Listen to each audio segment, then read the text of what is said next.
How are you? Hey, Mr. Ford. Yes, yeah, welcome.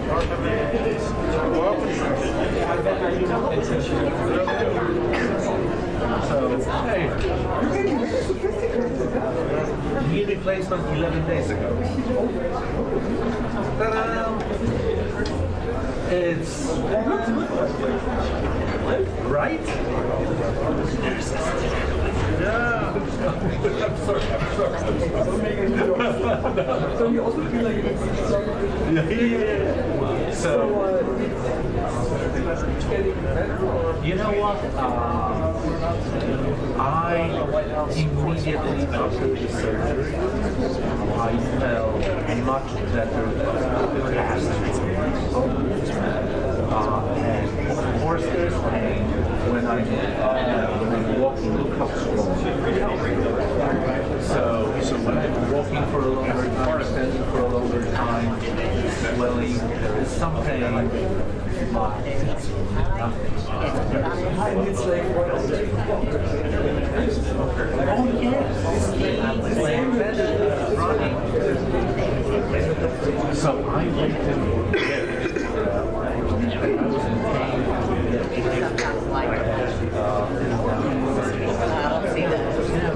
I had this cane just in case I was busy or something. Automatic. That's how they hit the rock. It was Monday or Yeah. Take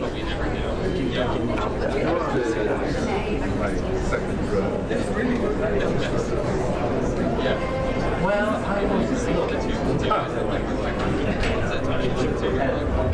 one Yeah.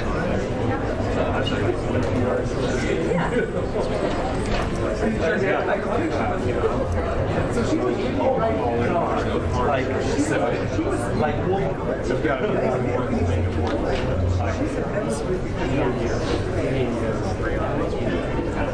But I gave him 0. I was about to say, I can't, yeah. And then we threw like 3 things out of 3 projects out of it, so I get that. Yeah. That's like step 2 of the training. A lot of level up. Yeah. No, I agree. Yeah. What I know, I agree.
So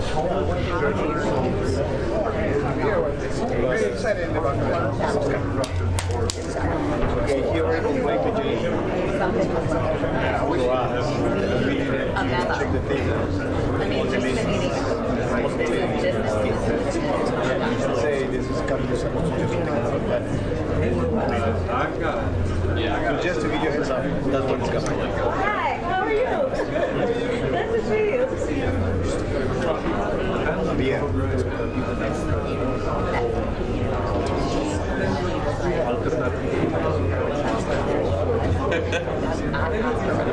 How come they got this name? Now we have to check the name. To find that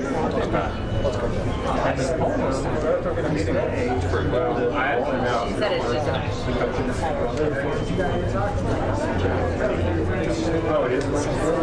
or not a bunch, but I don't know. I think it's like, yeah, pants and solid planners, which is fine. Well, he might enjoy He that. might, yeah, that's what I said. That's exactly what I said. I mean, and then she agreed, and I was like, oh. Yeah, no, but it's not gonna, they're not gonna work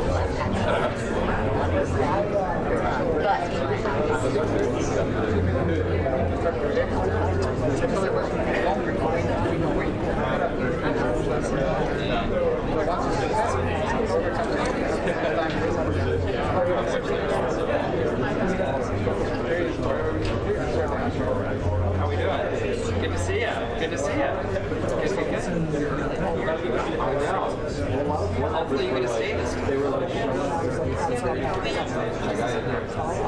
You know, I tried to take a great time to go to another concert.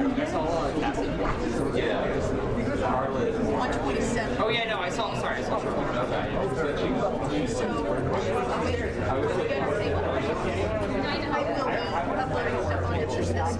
Last time I made the mistake. I made the mistake of like waiting.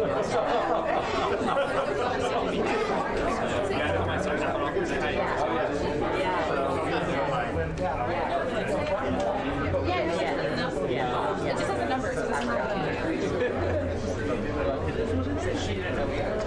No, she didn't get it. Let me get this first.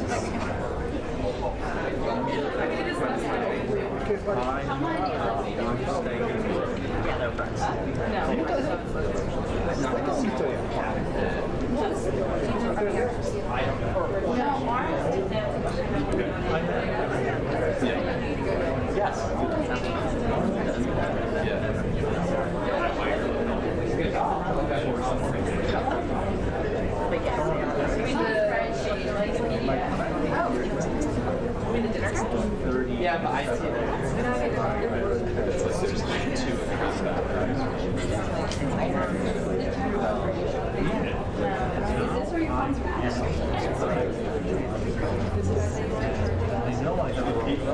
Probably get out of here. Probably get out of here. I'm also.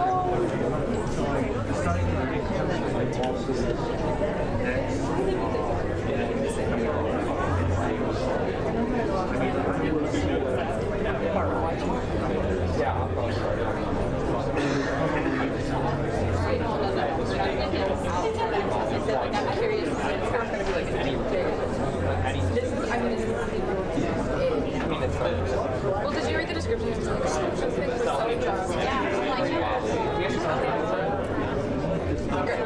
although she said she didn't know either. Yeah. Oh, she didn't know.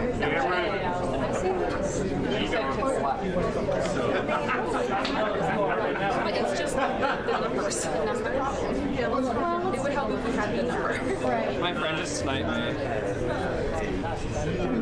Yeah, but we don't know the number that we're at.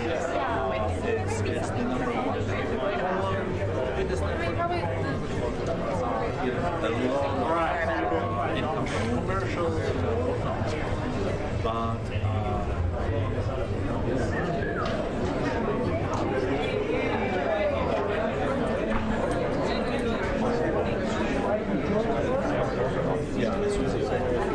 As soon as they say something, like you put it down.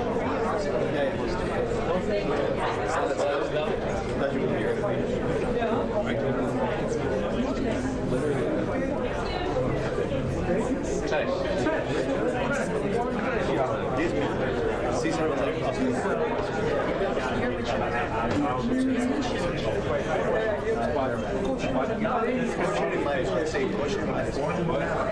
coaches.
This is the way, you know, turn out or make up. Two wine lists.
I get there around 4. But like this past show when Graham was hosting when I was there at like 2:30. Hey, how are you? Great to see you. Wow. Because they like call us there. No, I'm not. So that was really good. So other than that,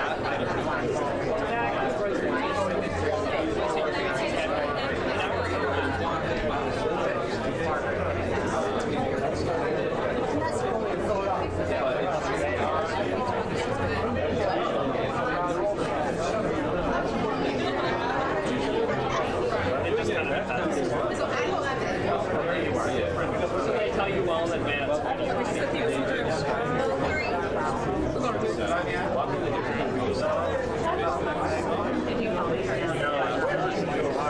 we on the news then?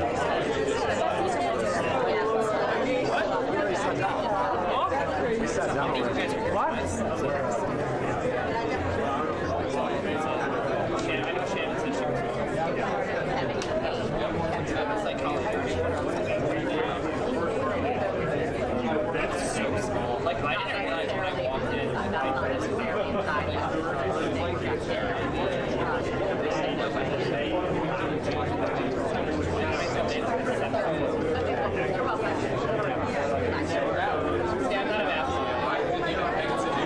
Yeah, I'm not a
works so hard. 6:20. But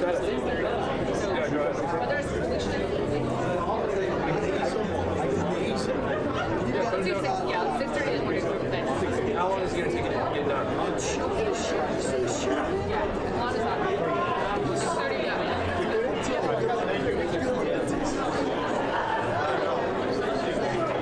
You're a shadow of yourself.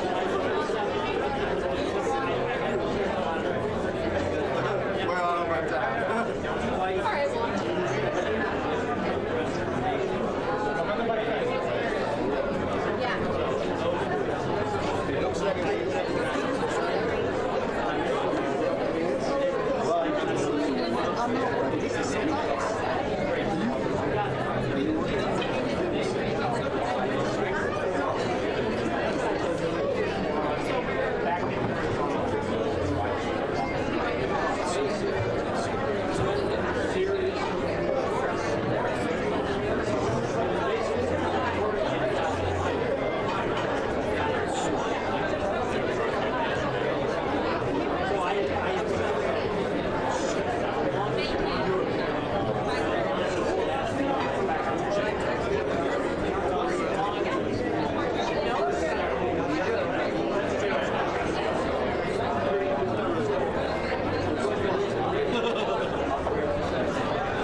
program will begin momentarily. Thank you. Please take your seats.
Ladies and gentlemen, the program will begin in 1 minute.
Ladies and gentlemen, welcome and welcome back to the White House Correspondents Association Summer Dinner. Please welcome this evening's head table, Ryan Bennett of MS Now, Trevor Hanukkah of Warriors, Sarah Cook of CBS News, Mark Lima, CBS News, White House Press Secretary, Caroline Levitt, our featured entertainer, Oz Perlman, Karen Travers of ABC News, Andy Harnick of Getty Images, Courtney Supermedium of Bloomberg News, Simon Lakovich of Williams & Connolly, our attorney for WHCA, the incoming president of the White House Correspondents Association from Fox News, Jackie Heinrich, and the outgoing president, Weijia Zhang of CBS News.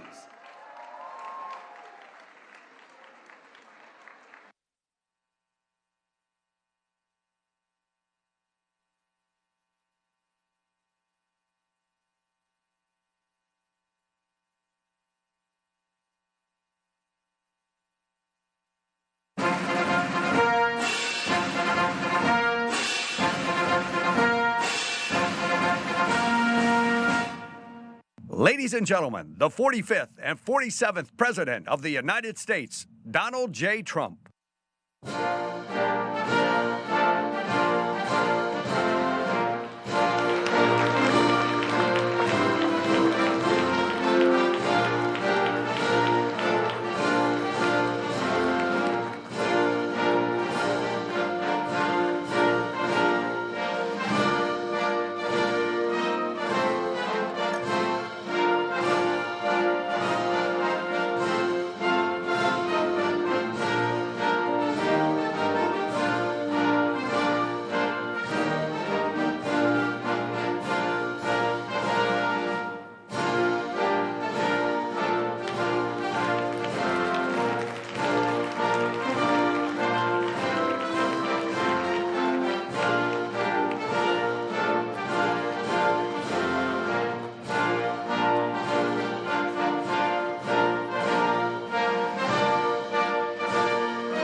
Ladies and gentlemen, please rise for the presentation of the colors by the Joint Armed Forces Color Guard from the Military District of Washington, D.C., and the singing of our national anthem by Master Gunnery Sergeant Kevin Banier.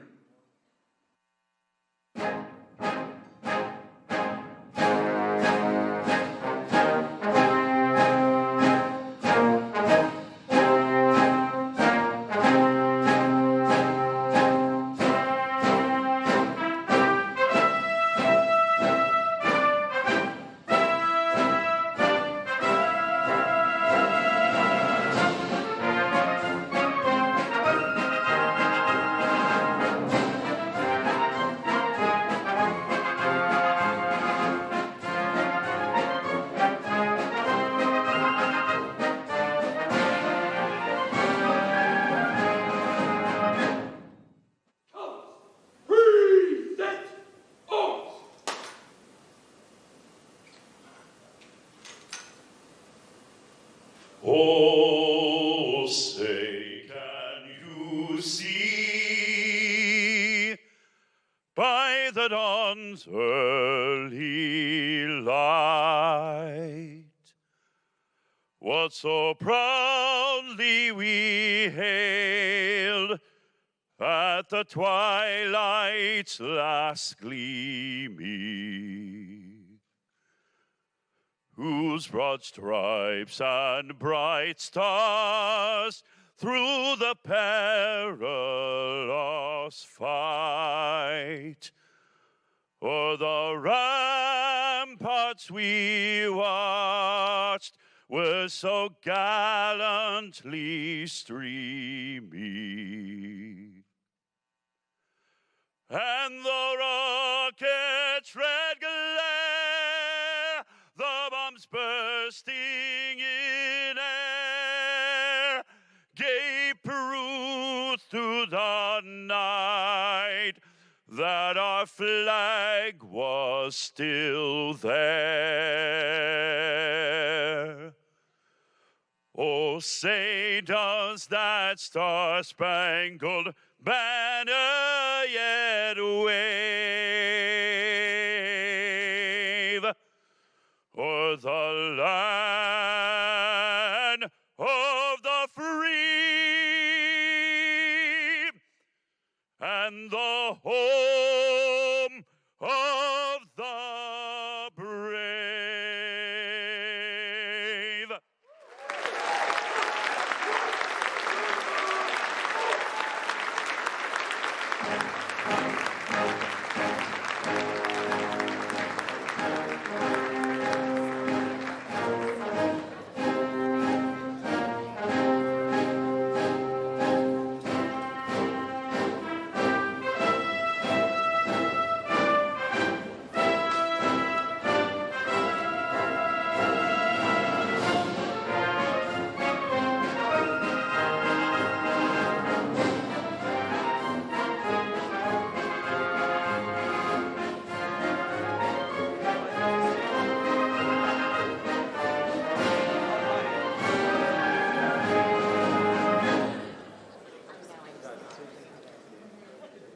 Please welcome CBS News White House Correspondent, President of the White House Correspondents Association, Weijia Zhang.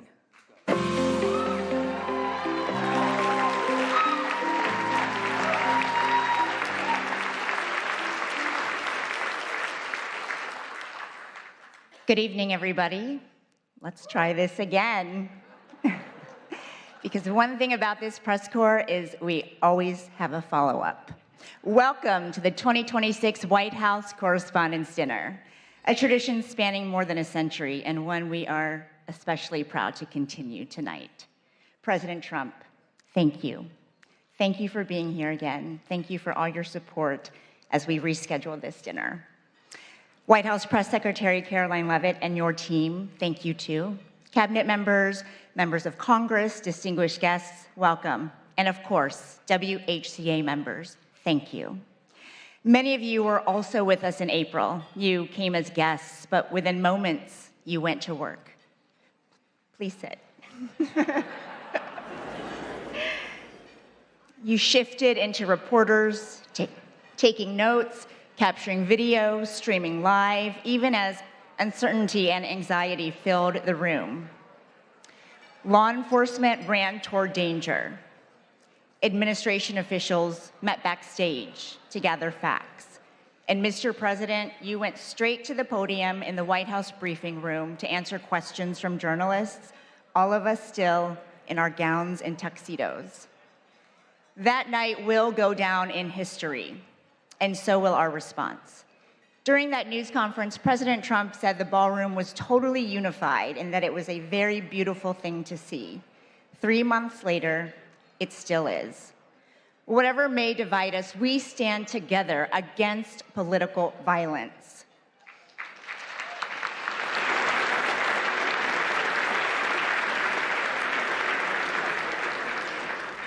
An assassination attempt on our president is an attack on democracy itself. Tonight,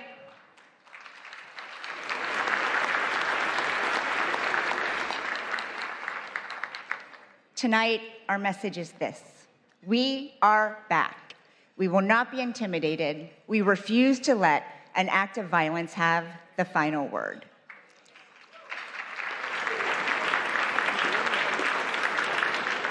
Later, we will honor people whose courage and grace in April prevented the evening from becoming much worse. We'll also celebrate the exceptional work of our colleagues, the students who want to join our ranks, and the First Amendment that protects it all. But first, enjoy dinner and be good to your servers. We'll see you soon.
welcome back to the podium from CBS News, the president of the White House Correspondents Association, Wei Zhezhang.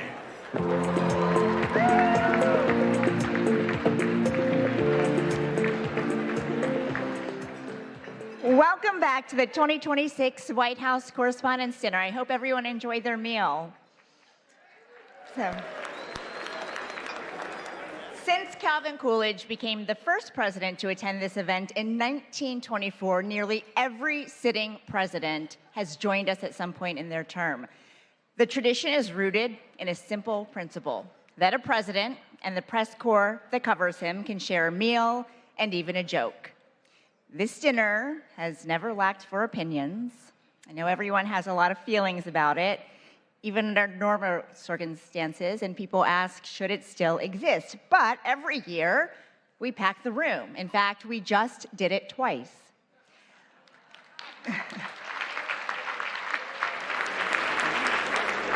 Whatever brought you here tonight, this evening is dedicated to the First Amendment and the excellent work of our colleagues and scholars. President Trump, you are joining us tonight for the second time in 3 months, and we don't take that lightly. Thank you.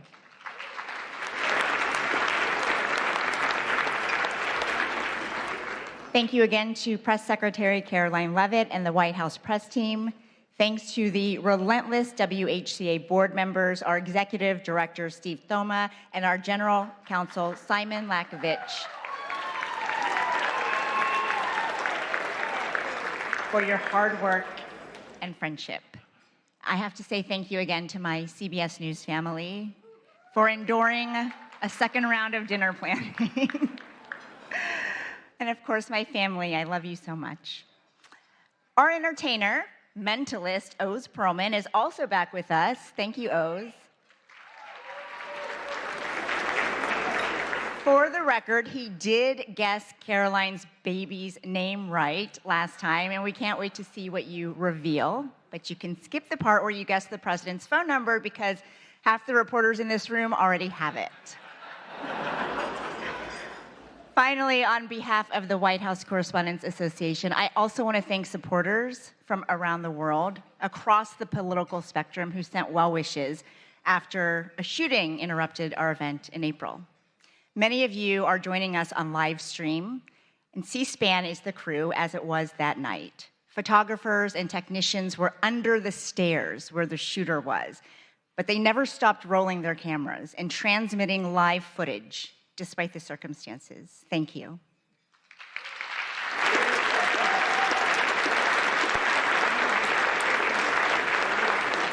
That night tested all of us, but it revealed something worth fighting for. While journalists in the ballroom were gathering facts and getting them to the public, I got a rare glimpse of something few of us ever see in real time.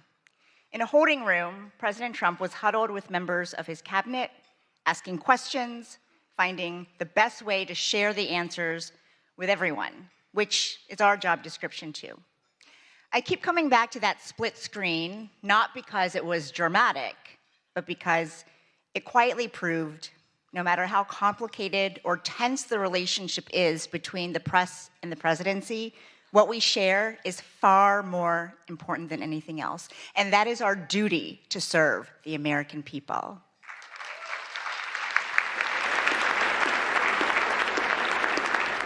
As our country continues to celebrate 250 years of its extraordinary story, this gathering is further proof that the American press endures with it. Whose broad stripes and bright stars through the perilous fight. The White House Correspondents' Dinner was to be a night celebrating the First Amendment and 250 years of surviving, thriving, and overcoming our nation's many unthinkable challenges. Welcome to the 2026 White House Correspondents' Dinner. But that celebration was stopped by a single gunman in an apparent attempt to assassinate the president. I heard the loud bangs that were going off. It was extremely frightening. I was only a few feet away. We were all told to just get under the tables. And at first course, some of the White House officials did too. A whole rush of people started to come up towards the front door. On a night when we are thinking about the freedoms in the First Amendment, we must also think about how fragile they are. And that was very unexpected. The president and the White House press corps proved resilient. This was an event dedicated to freedom of speech that was supposed to bring together members of both parties with members of the press. And in a certain way, it did. So we are together again tonight, proving our resolve and unyielding fortitude. And to celebrate America at 2:50.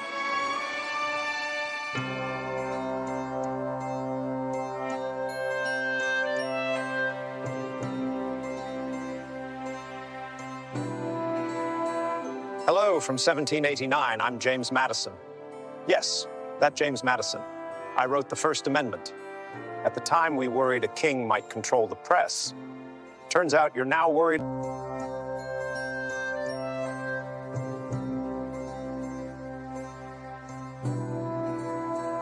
Hello from 1789. I'm James Madison. Yes, that James Madison. I wrote the First Amendment. At the time, we worried a king might control the press. Turns out you're now worried about tweets, algorithms, and people yelling on television. Let me clarify the rule. The government doesn't get to shut the press up, not when it's wrong, not when it's annoying, and not when it's asking uncomfortable questions. The First Amendment and the freedom of the press, it is the foundation of our democracy. The freedom that we have to speak our mind, to share our views, share what we know. It's just so remarkable that we're able to question our world leaders, question the most powerful man in the world because of the First Amendment. As we mark the 250th anniversary of our birth, I'm hopeful that people throughout the country will come together to discuss the importance of this history and to appreciate even more what our ancestors did to secure our liberty and freedoms, including freedom of the press. Good afternoon, everybody. Well, I see we're trying a new experiment this morning. I hope it doesn't prove to be a disturbing influence. Our goal is to try to rock the boat, and we're supported by the First Amendment. I hope Ike would be proud of us. Are you President taking control of Iran's oil? We have a very vigorous group of people representing all different points of view, including a lot of the foreign press. Daqui a pouco, o presidente Donald Trump. I just told them I've got to come over and see the fake news. Let's go. The presidents throughout history have complained about how they're treated in the press. We don't stop the publication of any papers. We don't fine anyone for something they say. And that's okay. That's part of the process. Why are you so confident he'll change his behavior, Mr. President? Yeah, I'm not confident changing behavior. What the hell, what do you do over there? So when did I say I was confident? I don't want to be back at the White House today. It's a young person's game. And I have great admiration for the reporters who are there because they have a tougher job than I ever had. That's enough. Put down the mic. I must say, today, folks, the reporters at the White House, my hat's off to you. Go ahead, Peter. Go ahead. In Jim's defense, I've traveled. Whenever we face pushback from a politician or even from a president, it's not about us as a journalist. It's about the person we're covering. Well, I'm not a big fan of yours either, so I understand. To be honest. So let me ask you a question if I can. Our job is to just keep asking tough questions. Our founders were often distraught about the press, the highly partisan media of their time. Yet Jefferson famously championed a free press, noting that he preferred newspapers without a government to a government without newspapers. That's right. I favored a free press while my predecessor here, John Adams, signed a Sedition Act that could imprison journalists for saying anything malicious against the government. I ended that unconstitutional law when I took office, and thankfully, it's never returned. Can't blame a guy for trying. So which is it? Are you winding this down or are you escalating? I can't tell you. Whenever there's a crisis, that's the time that people tune in. Thank you, Mr. President. Dan Rather with CBS News. The effects of Watergate were beginning to corner President Richard Nixon. If the president thought you were going to ask a question he didn't want to ask, he would try to throw you off balance right at the beginning. Are you running for something?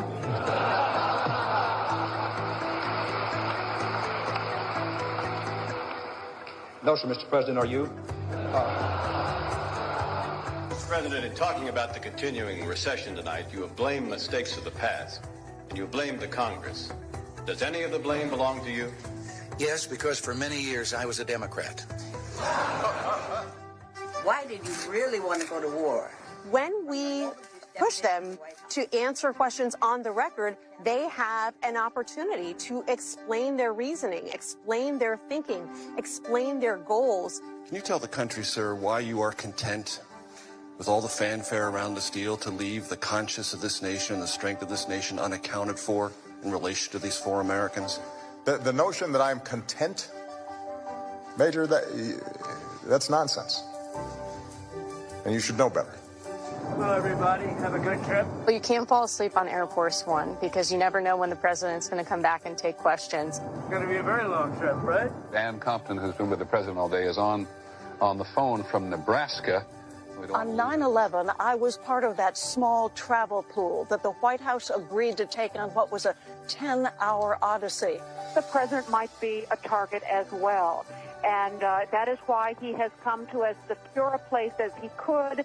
The White House made sure that we had phone connections and that we had access to the president.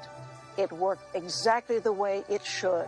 So I dialed President Trump's number, and he picked up, just like anybody else. I just got off the phone with President Trump. It was a roughly 9-minute phone interview. I've covered 5 different presidents. I have never seen one other than Donald Trump who regularly takes phone calls from reporters. New media is massively important to our country. Here's what you missed if you weren't tuned in. We utilize social media to help people understand what we're talking about, breaking it down in digestible ways so that they can understand even the more nuanced news that's going on here at the White House. And today we went through the Rose Garden into the Oval Office. Every single outlet that's at the White House is shaping the national news. All of these outlets have a place here, and all of our audiences deserve to know what's going on in our country and in this White House.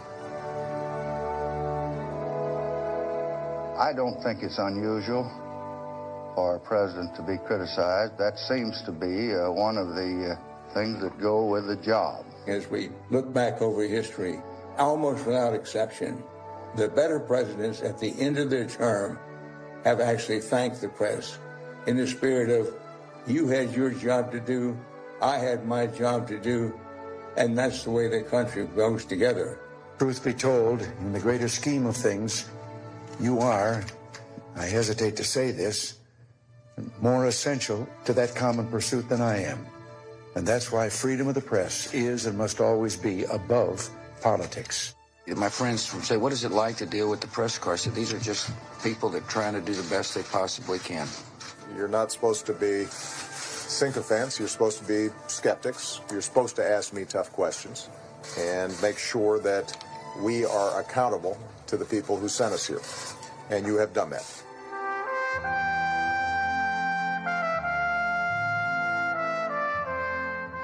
I wonder whether the founding fathers might look with delight at the kind of vibrant conversations that Americans today are having in the national media, in social media. It's a very vibrant conversation that has its roots 250 years ago. The noise you experience today, though at times overwhelming, is not necessarily a sign of decay. It may in part be the sound of liberty, exercising itself somewhat chaotically, to be sure. The true danger lies not in a press that is too free, but in one that forgets why it was made free at all. Enjoy the rest of the evening, and thanks for helping us reach 250 years of American democracy. Cheers. Cheers.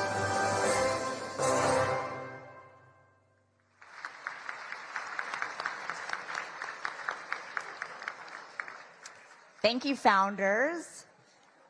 What a powerful reminder. By the way, that was AI, in case you missed it. What a powerful reminder that generation after generation, White House correspondents have the privilege of writing the first draft of history. Serving as president of our association has been one of the great honors of my life. And as my final act, I was determined to carry out one more event to highlight the strength of our press corps. I am honored to preside over this dinner, but I do have a fact check because technically my last day in office was last week. Our next chapter is in amazing hands with one of the fiercest women I have ever known. She is my wonderful friend, my partner in 2026-2027 WHCA President Jackie Heinrich, who I've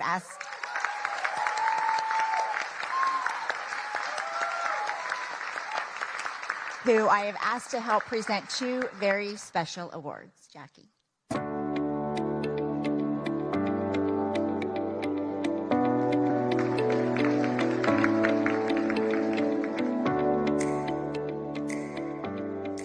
Thank you, Ouija, and good evening, everyone. Before anything else, I want to recognize Ouija Jiang for her leadership, her unwavering commitment to this press corps. Ouija, you have really represented this association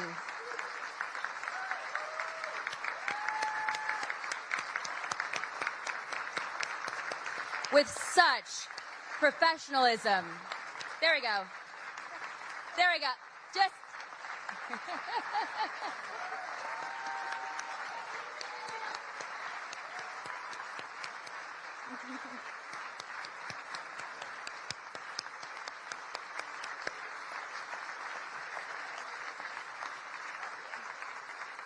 and she has represented this association with such professionalism, integrity, grit, and I am so deeply grateful, not just for your example, but also more so for your friendship.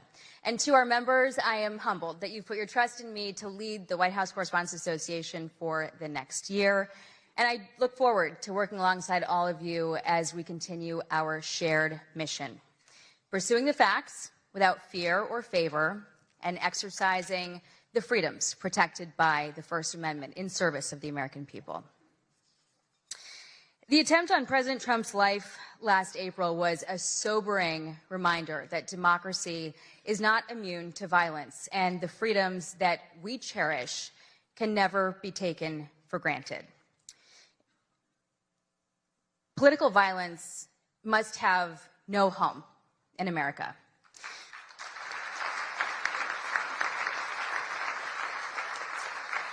And journalism can serve us well to broaden understanding, to shed light, and to inform our decisions, especially in this age of fast-moving information that can reinforce our divisions. And we are grateful to have President Trump here tonight, taking part in this tradition that recognizes the essential role of a free press in our democracy. Thank you, President Trump. Thank you.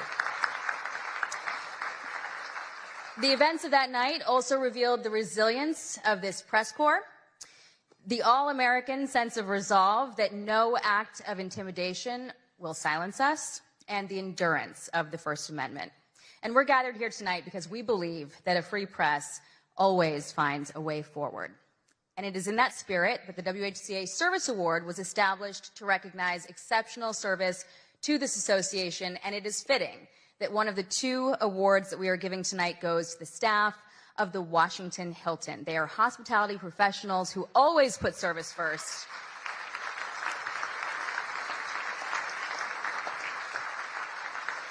As harrowing events unfolded that night, their courage was on full display. The kitchen workers, the ballroom wait staff remained at their posts. When President Trump urged that the evening should continue, they prepared to serve more than 2,600 guests while they were still processing the shock alongside all of us. And when the Secret Service made the necessary call to postpone the remainder of the program, they immediately pivoted, preserving every unserved meal and donating them to local shelters.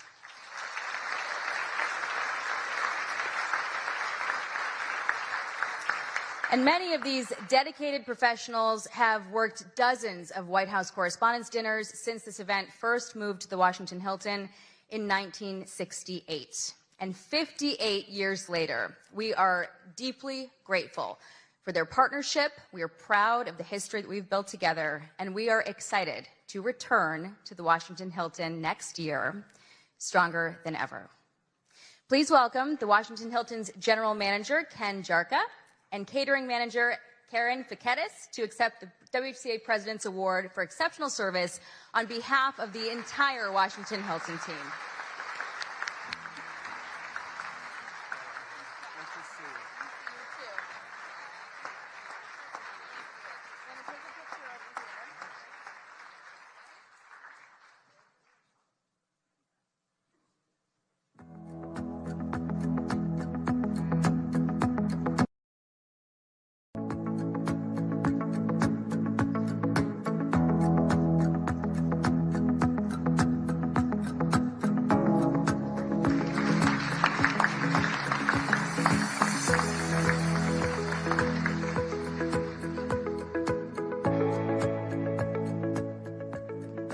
Congratulations, and thank you, Jackie.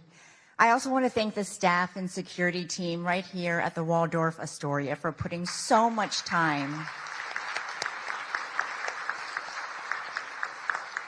and care into helping us plan this event in a very short notice. That evening in April did not unfold as planned, but it ended exactly like it was supposed to. 2,600 guests, plus hundreds of others who were working that night, got to go home unharmed. And that was made possible by the brave men and women of law enforcement and the United States Secret Service.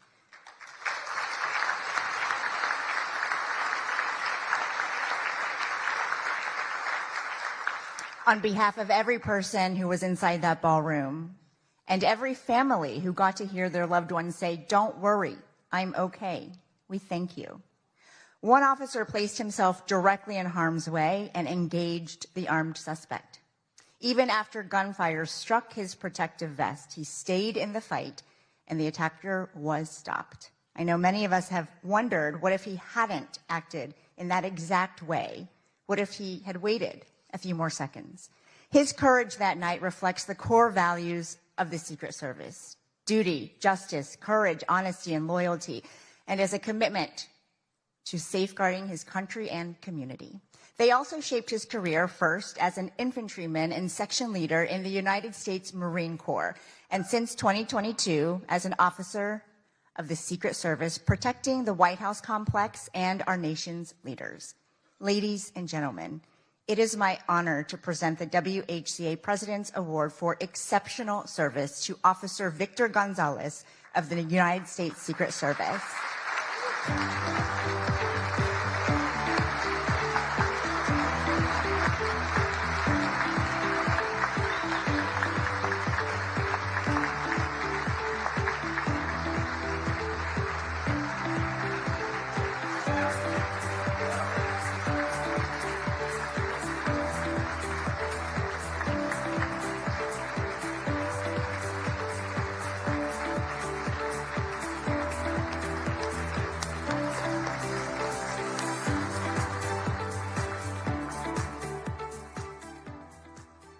Thank you again, Officer Gonzalez, and to all the law enforcement officials who work around the clock to keep us safe.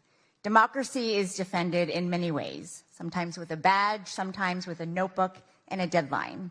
The White House Correspondents Association started as a group of 50 reporters, and I am proud that our membership hit a record number in 2025, more than 1,000 people, including many from new media outlets. Our press corps covers the presidency at all hours of the day in their personal lives. They miss out on a lot so that the world doesn't have to.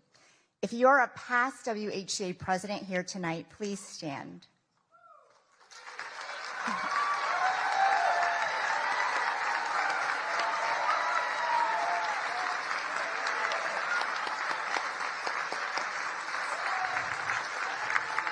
Former board members, please stand. Our chief White House correspondents, please stand.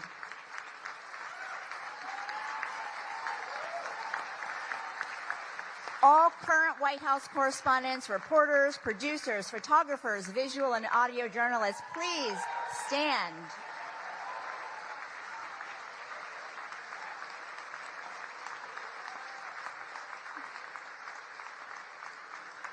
And tonight, I also want to salute our colleagues in the Pentagon Press Corps. Your work is invaluable, especially as our nation is at war. Please stand.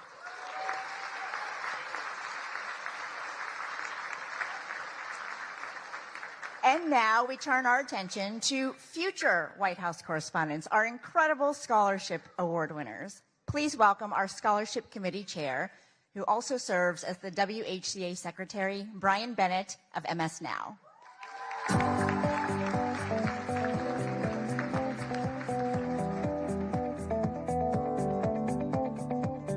Hello, everybody. It means so much to be back together tonight. This is the part of the dinner each year that I look forward to the most. We have an incredible group of young journalists with us who are the recipients of this year's White House Correspondents Association scholarships. Since 1991, the WHCA has awarded scholarships to hundreds of journalism students. This year, we are helping fund the education of 30. Let me pull out my remarks here.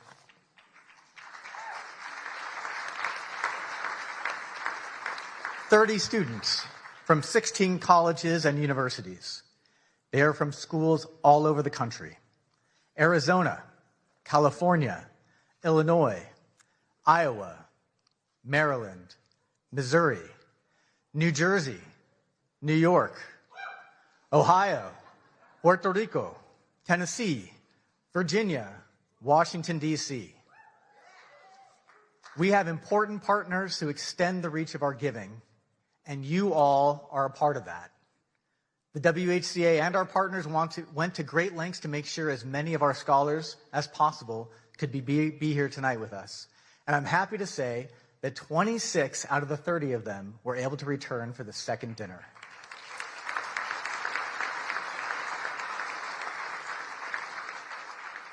Some came back to D.C. from far away. Many were already here in Washington for the summer for journalism internships. When the April dinner was interrupted by the shooting, a lot of the scholars did what journalists do in dangerous situations. They started reporting, and they reported for their college newspapers.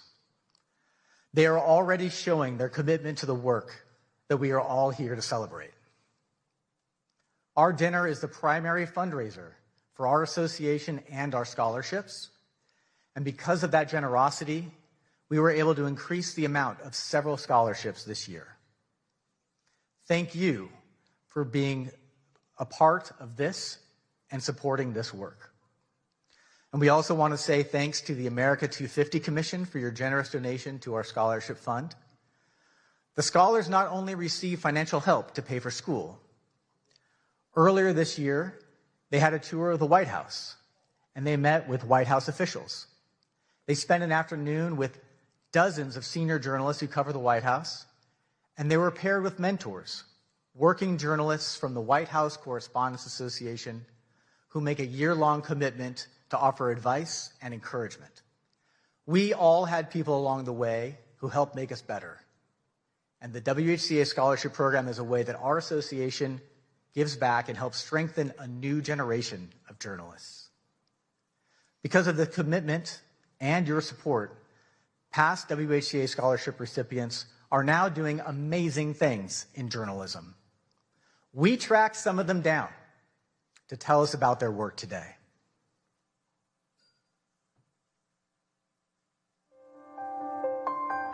Being a White House Correspondents Association scholar opened up a new world for me. Being a scholar meant that I could have the financial freedom to do what I wanted. Being a WHCA scholar gave me access to so many mentors and a world of opportunities here in Washington, D.C. It gave me the chance to connect with other journalists, other members of the association. Journalism is important, and especially here at the White House, where every day, every hour, every minute even matters.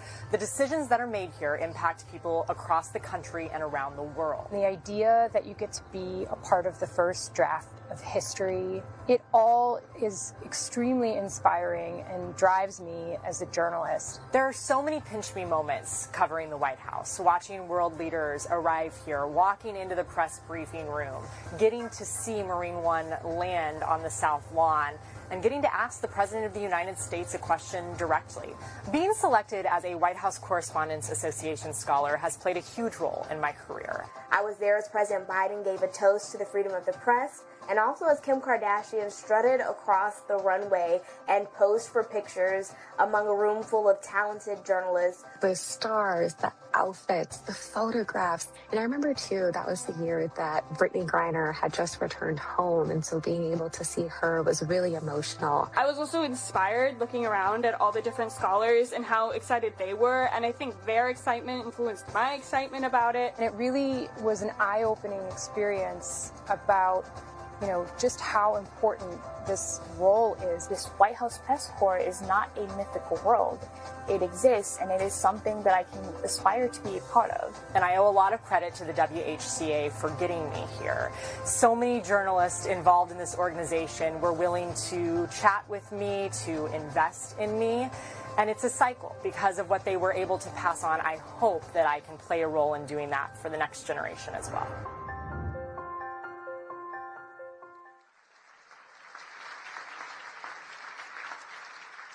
I can tell you, this year's scholarship recipients are also really impressive. And they're all sitting right over there. Let's meet them.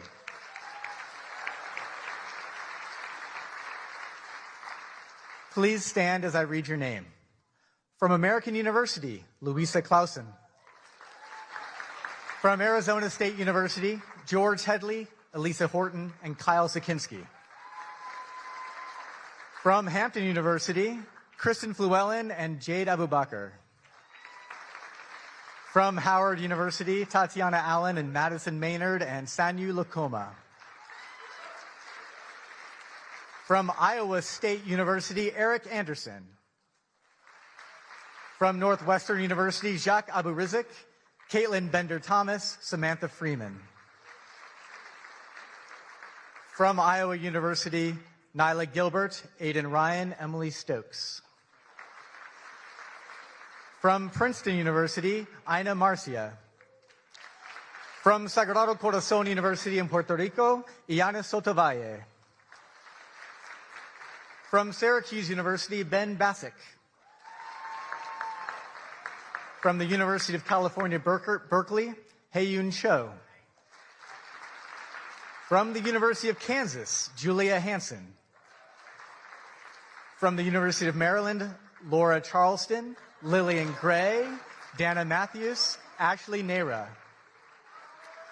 From the University of Missouri, Callie Fowler, Tyler Kirwan, Fletcher Mantooth. And from the University of Tennessee, Abigail Fanning. Congratulations, scholars. Please be seated.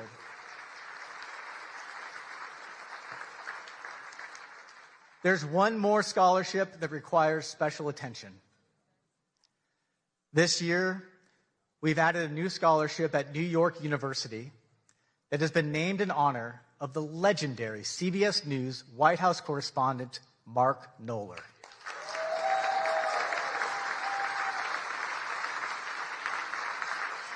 As you all know, Mark passed away in August. And if you needed to know how many times the president had been to Camp David, or went on vacation, or played golf, Mark Knoller always had the facts. And he was always willing to share. To remember Mark and to commemorate the new WHCA scholarship at his alma mater, NYU, here is a tribute put together by his friend and CBS News chief correspondent, Major Garrett. I'm Mark Knoller, CBS News, and you could say that I'm kind of the CBS News numbers man at the White House. You could say that, but that's less than half the story. Can you justify your role? Mark did keep a log of presidential actions, everything from speeches and press conferences to vacations and foreign trips. By my count, President Obama had 65 domestic trips in 2010, spanning 104 days. Knoller's numbers were so precise, White House aides used them to backfill or correct their own records. Historians and journalists came to rely on Knowler's database, which he never hoarded, always shared. Mark Knoller. Mark Knoller. Knoller considered that database the heartbeat of the presidency. To understand and cover a president, you had to know and remember all of a president's actions. President Obama does like to play golf. Since taking office, he has played golf 57 times. I'll be glad to answer a couple of questions. Mark Knoller, are you with us? You bet. Those who watched Knoller work were left in awe. Every White House reporter logs long hours. None logged as many as Knoller. I'm one of those lucky people that gets to work at something he loves doing, and so I really don't feel as though I'm sacrificing anything, spending long days here. Prolific and accurate reporting mark Knoller's hallmarks, which served the presidency and the nation well.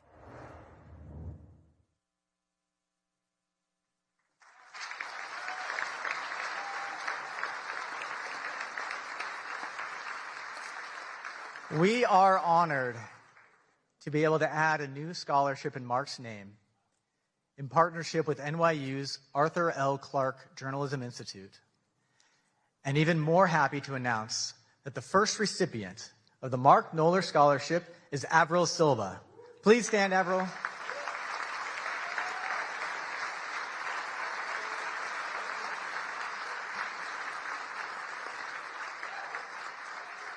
Ladies and gentlemen, this year's WHCA Scholarship students. When you see them tonight, offer them advice and offer them jobs. Many of them are already doing amazing journalism. They're all superstars. Thank you very much.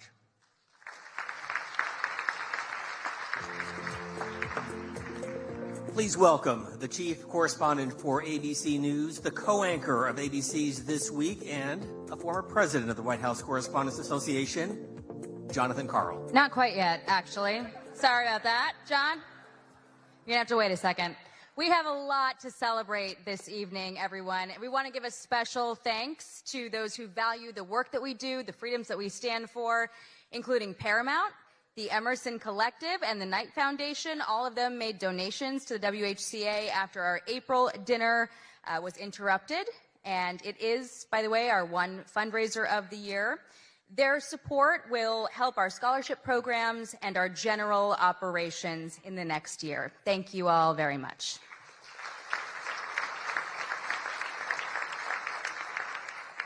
All right, now it is my pleasure to introduce two former White House correspondents who have served this association with distinction. They exemplify excellence in our field. They will help us recognize tonight's award winners.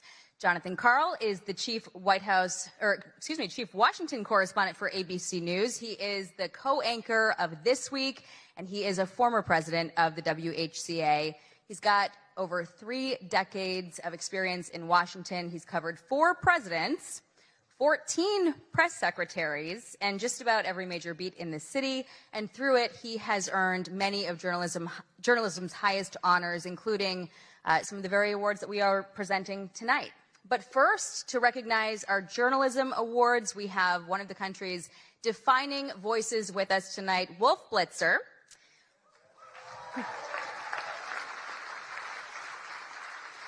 Wolf is CNN's lead political anchor. He's the host of The Situation Room, and he's been a staple of CNN's political coverage since 1990, earning a reputation for steady, authoritative reporting on some of the most consequential moments in modern history, and earning multiple Emmy Awards himself for his distinguished career. Please welcome me in joining Wolf to the stage.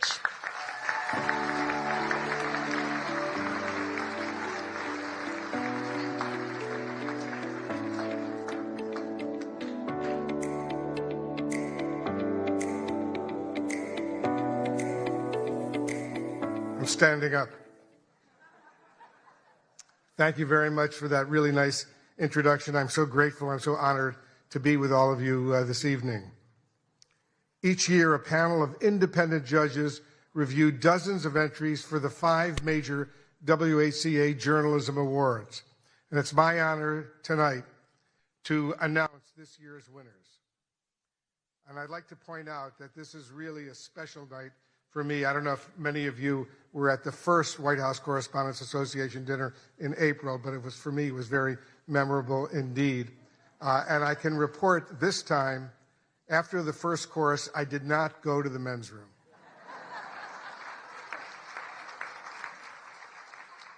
I've been to this dinner over these many, many years. I spent 7 years as a White House correspondent. And I just want to remember with real excitement and passion who often came with me to these dinners over these many years. And that was the man who hired me at CNN, the man who created CNN, the late Ted Turner, who recently passed away. And he was not only a mentor and a good friend, but he loved journalism. When he hired me, he said, "Remember, Wolf, we're the cable news, capital N, capital E, capital W, capital S network. This is where the news comes first, and don't forget that. Forget about your own personal opinions. Just report the news fairly and accurately, and if you can, do it first." And that's what I've been trying to do over all of these years. So let's remember Ted Turner, what he did for not just for CNN, but for CNN and all of the news organizations over these many, many years. The Aldo Beckman Award for Overall Excellence in White House Coverage, named for the late Chicago Tribune correspondent and former association president Aldo Beckman, goes to, and let's give him a big round of applause, Josh Dawsey of the Wall Street Journal.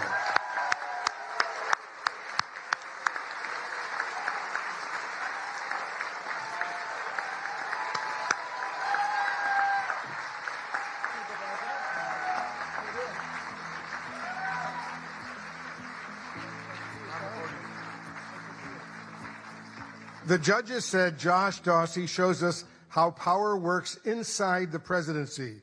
And over the past year, his reporting has revealed how decisions are made, who influences them, and how power is exercised at the highest levels. Josh Dawsey went far beyond the deluge of breaking news to offer invaluable insights that can only result from deeply sourced enterprise reporting. In the tradition of Aldo Beckman, he exemplifies integrity, persistence, and a steadfast commitment to holding power to account.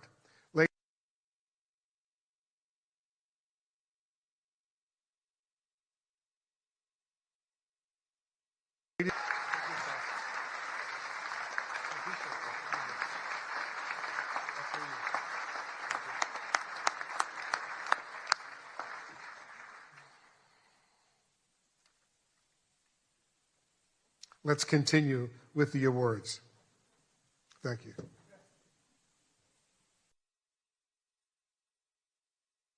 Give 2 awards for reporting under deadline pressure, one for print and one for post. Here is Amr Madhani and Zeke Miller of the Associated Press.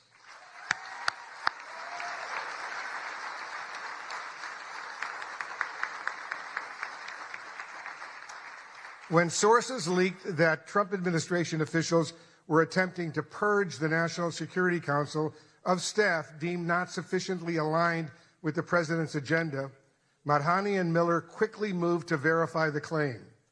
They uncovered an unprecedented vetting process. NSC staffers were asked about their past political contributions, voting records, and social media posts as a gauge of loyalty to the president. Ultimately, more than 150 NSC aides were removed, resulting in the loss of considerable foreign policy expertise. The story that Madhani and Miller produced is as consequential as it is revelatory. Please welcome Zeke Miller accepting the award on behalf of the team.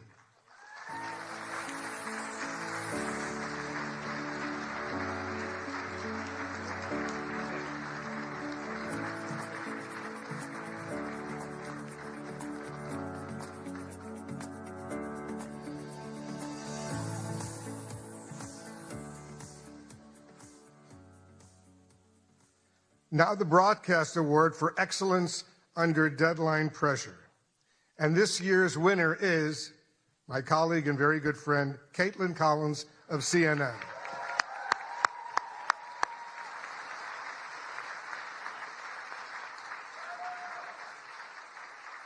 Reporting by CNN's Caitlin Collins on a historic showdown in the Oval Office between President Trump and Ukrainian President Zelensky launched a memorable day of nonstop insight and analysis, including her exclusive interview with the Secretary of State, Marco Rubio. Judges were awed by the depth of knowledge, access, and context that Caitlin brought to coverage of a meeting that unraveled before the world's eyes. The WHCA is pleased to honor the deadline reporting of CNN's Caitlin Collins.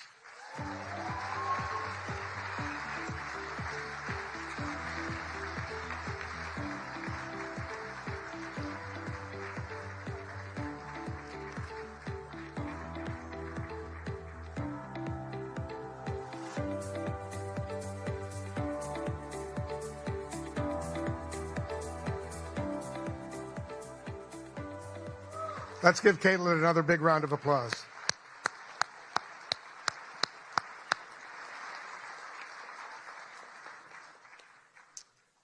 And now the award for excellence in presidential news coverage by visual journalists. This award recognizes a video or photojournalist for covering the presidency at the White House or in the field. And this year's award goes to Andrew Harnick of Getty Images.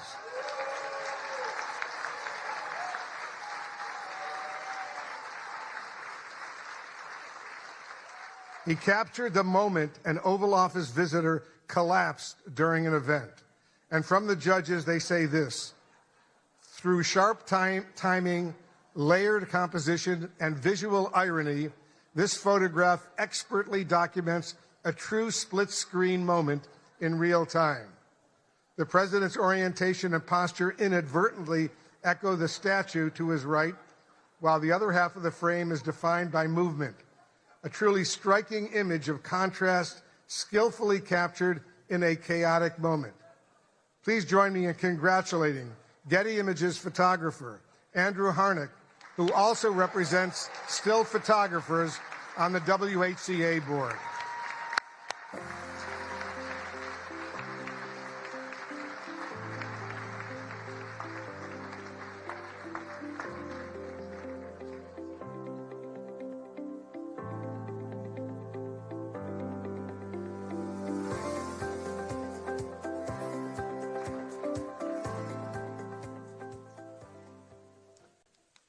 There are more. And now the Katharine Graham Award for Courage and Accountability, named for the legendary Washington Post publisher, and it comes with a prize of $10,000. This year's award goes to the Wall Street Journal.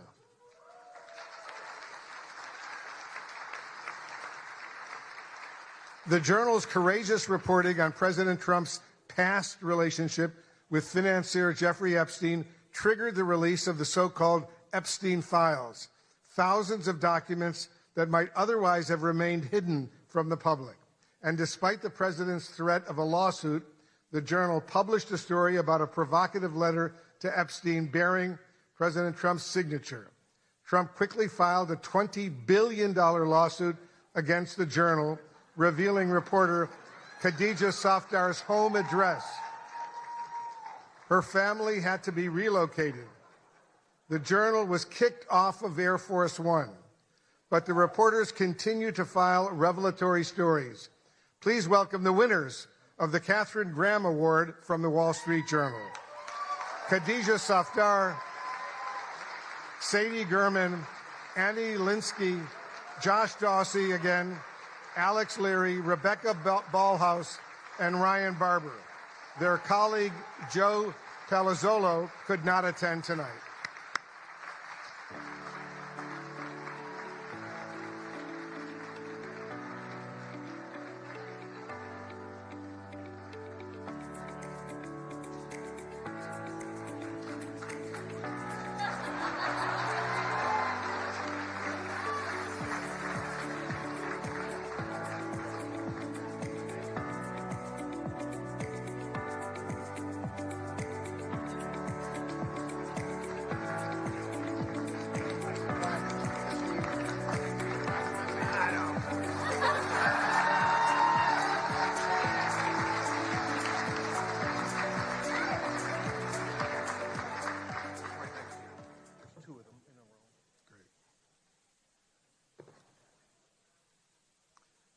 The Collier Prize for State Government Accountability is presented by the University of Florida College of Journalism and Communications. And this is the award's 7th year at dinner, and it comes with a check for $25,000. It's a lot of money. This year's award goes to CARE 11 in Minneapolis for its investigation, Housing Hustle. The investigation exposed a massive organized fraud scheme within Minnesota's Housing Stabilization Services Program, a Medicaid-funded safety net meant to help people with disabilities and those facing homelessness find and keep housing. Reporter A.J. Legault uncovered ethical and oversight breaches at the highest levels. The investigation drove sweeping state reforms and waves of federal probes and charges, said one Collier juror. CARE 11's rigorous and piercing investigation of Medicare fraud had undeniable impact, including the suspension of more than 130 companies from the ability to bill Medicaid, the state terminating the HSS program, the firing of the state official in charge, federal raids, subpoenas, indictments, and convictions, and enhanced screening, oversight, and suspension powers for regulators. Here to accept the award from CARE 11, our reporter A.J. Legault and producer Gary Knox.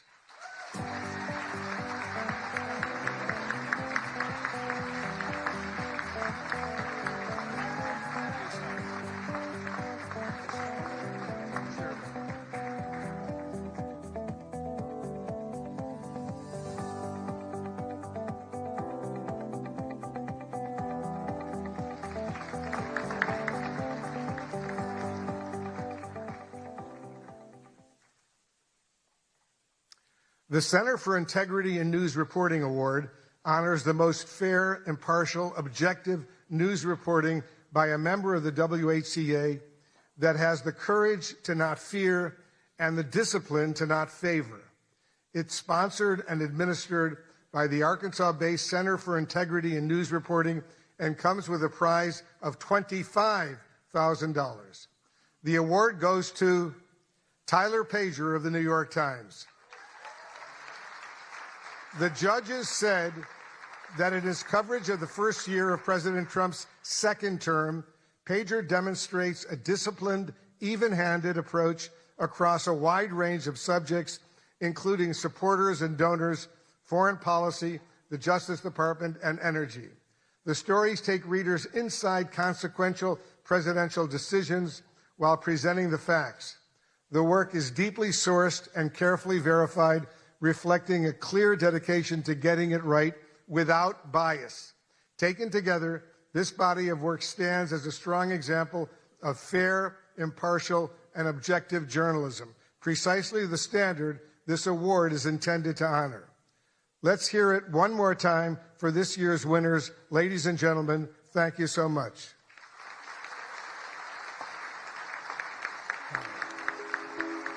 But before we do that, Tyler Pager.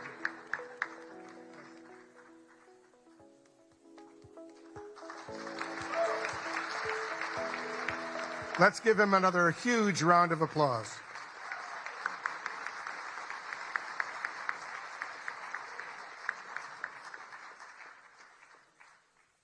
And it's now my pleasure to introduce my good friend, longtime colleague, Jonathan Karl.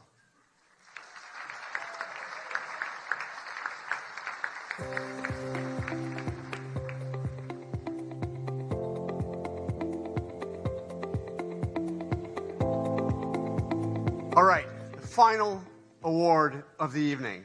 It is a high honor to present the award created to recognize the fierce and fair women who cover the White House every day.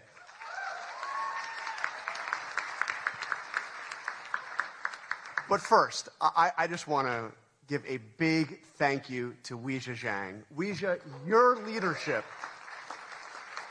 was steady when steadiness was in short supply. You refused to let an act of violence take this dinner away from us. And because of you, it has gone on. You insisted that happen. Thank you. Awesome, courageous. And Mr. President, I want to say it matters that you came here tonight. Thank you. For more than 100 years, presidents have chosen to sit in a room of reporters who ask tough and often uncomfortable questions and who report without fear or favor. It's important. Thank you for being here. And in that spirit, I am thrilled to present an award named after two women who didn't just cover history, they helped make it. In 1947, a woman joined the White House press corps and changed it forever. Her name was Alice Dunnigan. She was the first African-American woman ever credentialed at the White House.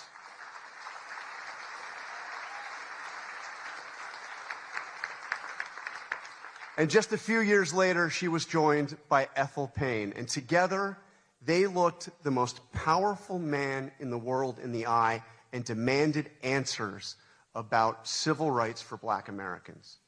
President Eisenhower didn't always welcome those questions, but Alice and Ethel kept going and kept showing up, and they kept asking. The WHCA Dunnigan Payne Award for Lifetime Achievement exists to honor their legacy and to recognize journalists who followed in their footsteps by breaking barriers for future generations. So tonight, it is a privilege to present the award to two women who did exactly that.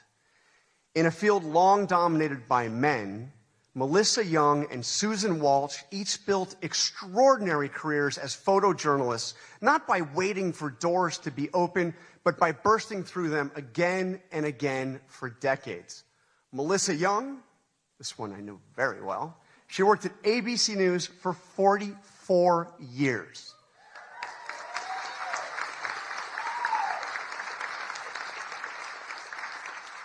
She began in local television in Miami and worked her way to Capitol Hill and the White House, where she was one of the first female photojournalists in the press corps. Melissa documented the presidencies from Ronald Reagan to Donald Trump. She covered campaigns, secretaries of state, and defense. She reported in disaster zones, war zones, all around the world. I worked side by side with Melissa for about half of those years. And I traveled to more than a dozen countries with her. I'm not going to mention the time I was briefly detained because that was on Capitol Hill and she came to my rescue. That kind of person. True. She's tireless and professional and a lot of fun to be around. She did it all with persistence, resilience, and quiet determination, retiring just last year. Susan Walsh, her career was built on anything but luck. When a promised job fell through after a college internship, she called the AP's Boston bureau every single day for 3 weeks. Just saying, give me a shot, will you? Well, finally, they did just that. She came in, she said yes to every assignment. She worked her way up. She got to cover Super Bowls, Boston marathons, 5 Olympic Games. She transferred to Washington in 1997. And from there, she went on to photograph every U.S. president from Jimmy Carter to President Trump, traveling the world as part of the White House press corps. In 1999, she was part of the AP team that was awarded the Pulitzer Prize for feature photography for her coverage of President Clinton's impeachment. She also served as the White House News Photographers Association, fighting for press access at every turn. Susan also retired just last year and traded the briefing room in for the ice rink, where she now plays hockey with her son. She's pretty good. Alice Dunnigan and Ethel Payne showed us what it looks like to refuse to be pushed aside so that they could keep bearing witness to what matters most. Melissa Young and Susan Walsh spent their careers doing exactly that. Two women, 80 years of combined service, and a legacy that honors everything this award stands for.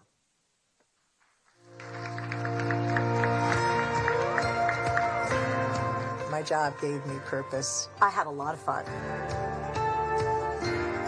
I saw myself as part of the world that I was doing something that the world needed. I was always really excited to be in the room, see it, be a part of it. It kind of gave me the access and the confidence to go up to people and look into other people's worlds. The camera definitely made me fearless, especially when I was doing news and traveling internationally.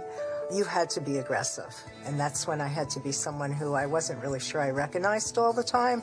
8 inaugurations, 5 Olympics, 6 Super Bowls, World Series, lots of sporting events, APEC summits, NATO summits. You traveled in a way you would never do as a regular person. I remember being in the palace with Fidel Castro and Jesse Jackson, and I was just walking around and, just like sort of going, whoa, here I am. One of the craziest, wildest ones that I'll always remember is when I was with President Trump at the DMZ. I swear there were times that I don't think my feet hit the ground as we were being moved, and it was such a chaotic, crazy thing.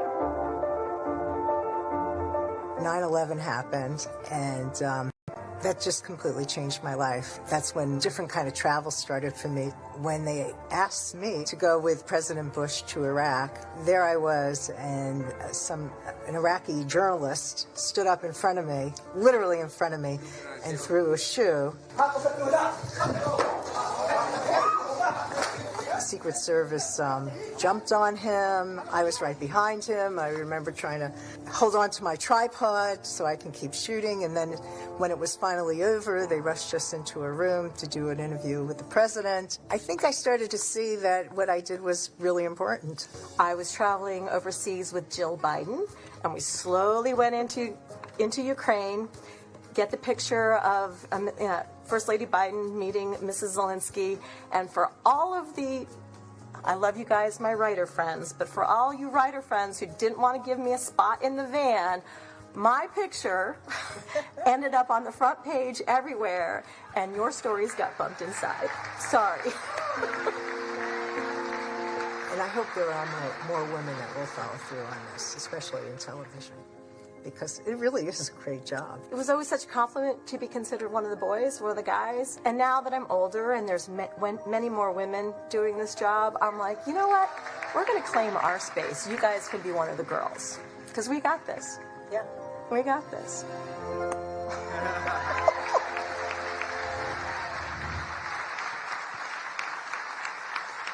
All right, please join me in welcoming Susan and Melissa to the stage.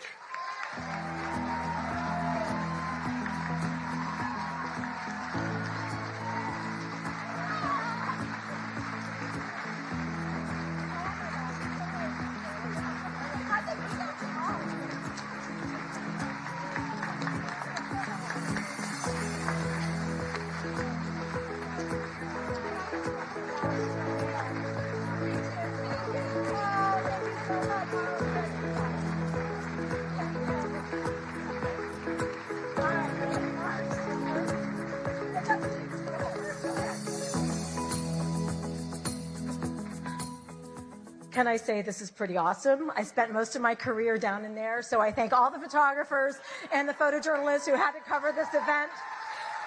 So it's really pretty cool to be up here and just kind of be a guest tonight.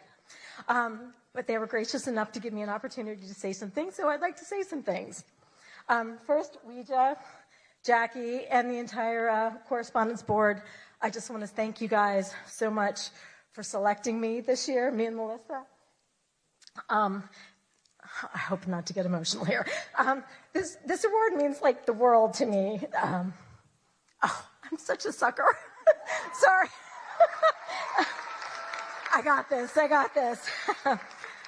This award means so much, not because it's named for 2 incredible trailblazing women, but because honestly, I felt that this association didn't always, value what we did as photographers.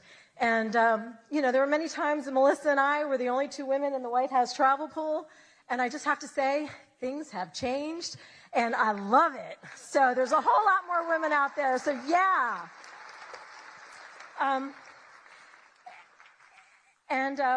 I do have a couple of shout-outs.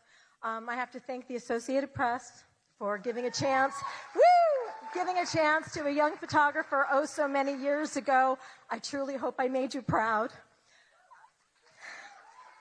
To my son, Johnny, oh gosh, I practiced this and I was okay. To my son, Johnny, who's here tonight, thank you for putting up with your mom's crazy work schedule. I love you. And to, yes.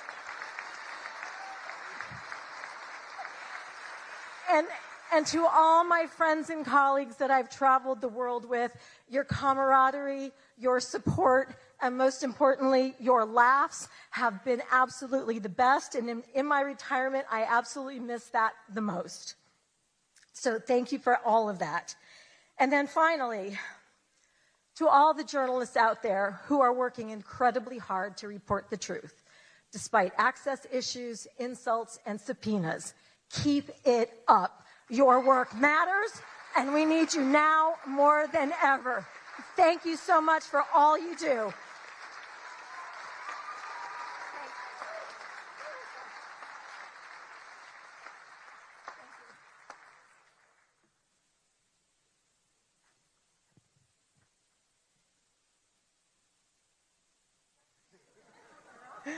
ABC has been breaking barriers since its start. Innovation is in our DNA, and being part of this work has always been my goal. Although this sounds simple, to achieve this, I've always had to fight. I'd fight to go places where they didn't send women.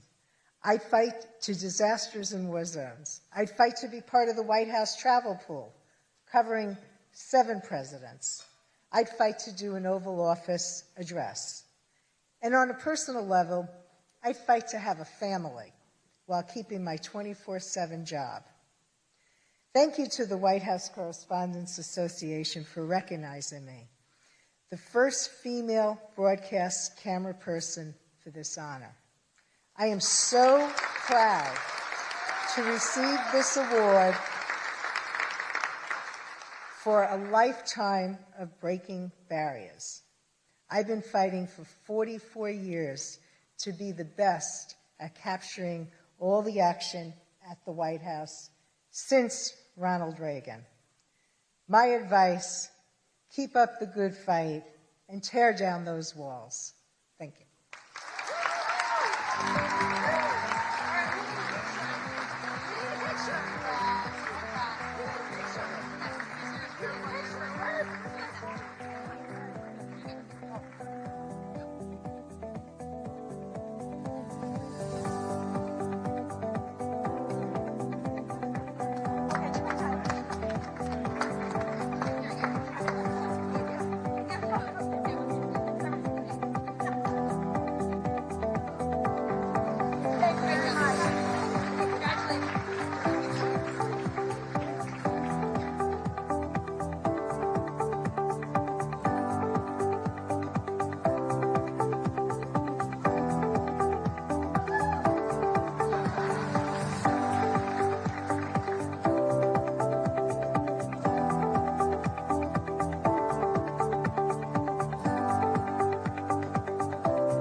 Congratulations again to all of our honorees tonight. I am confident that one day our scholarship winners could be the ones taking home awards. After all, not that long ago, we were you. Young people passionate about journalism and determined to make it work.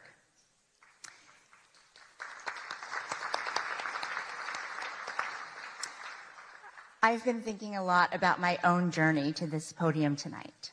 I grew up in rural West Virginia, in a town at the foothills of the Allegheny Mountains, a town called Buchanan, population 5,500. Those images of the devastating floods that you've been seeing are from my hometown. My heart, thoughts, and prayers are with everybody there. After my dad finished grad school at WVU, where he properly learned how to say, "Let's go Mountaineers," my parents decided to stay in the state to open a restaurant. It was such a treat when hunters came in and left deer meat as a tip. On Sundays after church, families packed into the dining room, all dressed up. My mom learned every customer's name, their favorite dishes. I worked the cash register, topped off glasses of sweet tea, and did my homework in the corner booth. A day like that seemed ordinary at the time. Looking back, to think that days like that could be considered ordinary is the most powerful reminder of how extraordinary America is. My dad came to the U.S. as a student with just $67, or as Frankie might say, 6-7.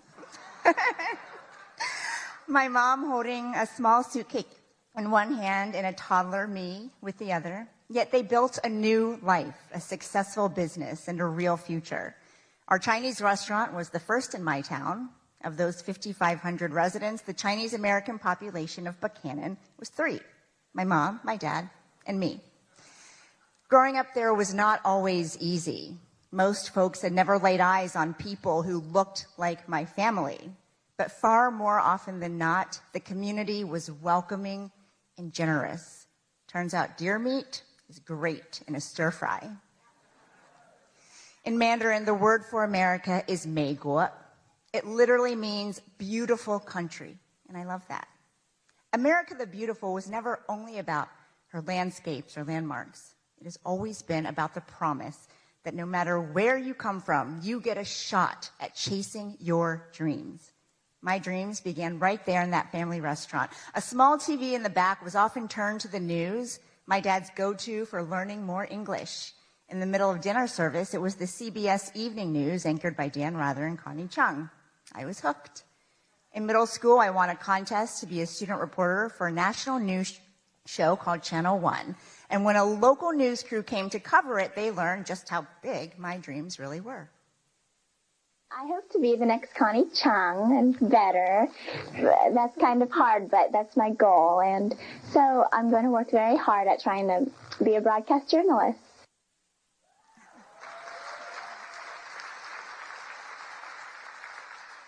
"30 years later, it's surreal to say that I've sat in Connie Chung's old chair to fill in on the evening news. And Connie and I have talked about how the White House beat and the White House Correspondents Association used to be a little bit of a boys' club. For decades, women could be members, but they were not invited to sit at this dinner until 1962, when a woman who would become Dean of the Press Corps insisted. Thank you, Mrs. Helen Thomas. So tonight it means everything to stand here as the first woman of color ever elected president of this association in its 112-year history. I'm here because of the tenacious women who came before me, Melissa, Susan, and support from my family who are with us tonight. My husband, Luther, not from West Virginia, but Arkansas, similar enough. My amazing daughter, Frankie. Little brother, Jack, who should be sleeping by now. I love you more than anything in the world. I love you the most. My parents came to a country with almost nothing to give their daughter everything. And now I have that because they could be with me in this moment. Mama, Baba, 谢谢.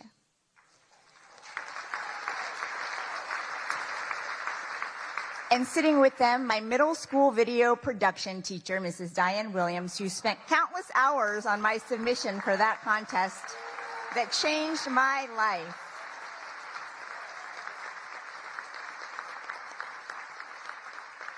Like public school teachers across the United States, Mrs. Williams looked at a 13-year-old kid and said, "You can be whatever you want when you grow up," and she meant it. My story is like that of so many in this room and in this country, only in America.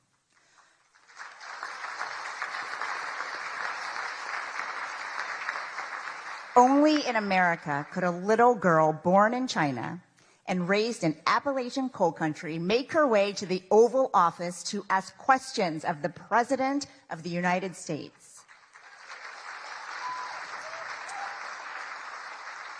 Because when this is your home, you inherit something remarkable. The protections in the First Amendment: free religion, free speech, free press, free assembly, free petition.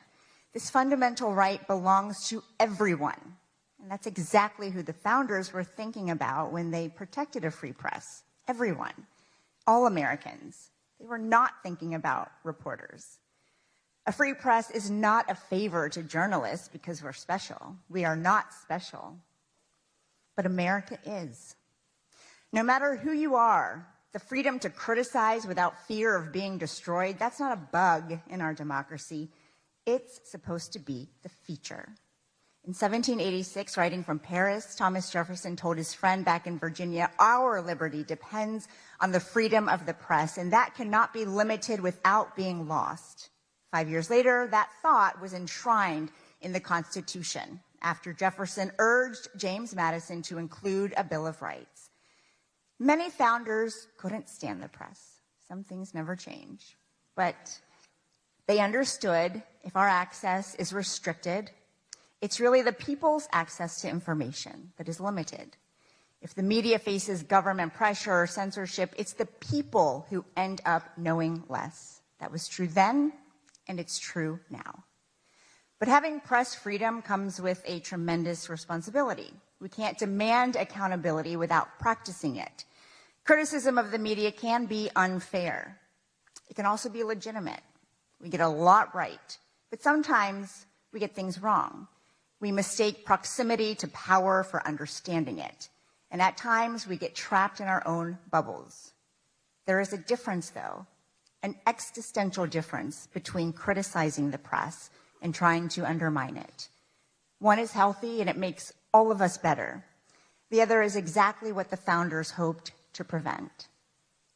Around the world, press freedom is not guaranteed. In many countries, reporters who criticize the government are detained without trial, their stories erased. In the worst cases, they never make it home.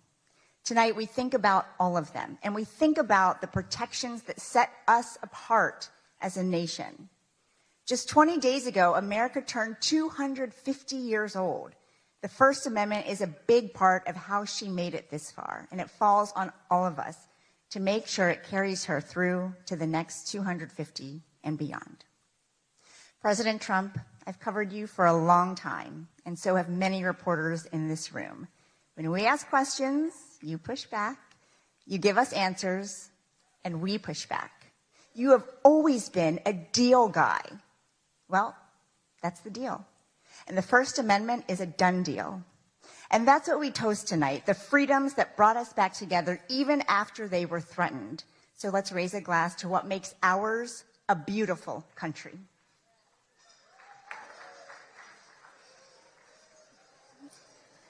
And now, ladies and gentlemen, please join me in welcoming the 45th and 47th President of the United States, President Donald J. Trump. And I'm proud to be an American, where at least I know I'm free. And I won't forget the men who died, who gave that right to me. And I'd gladly stand up next to you and defend her still today.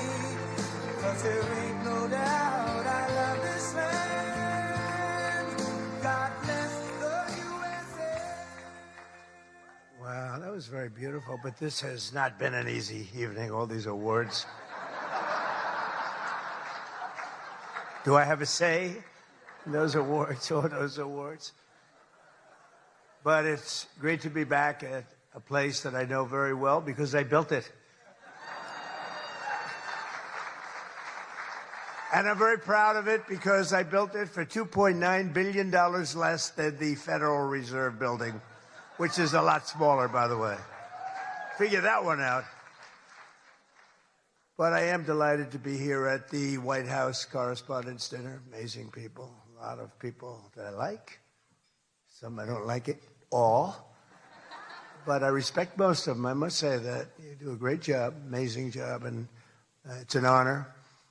As I said 3 months ago, the show must go on. We were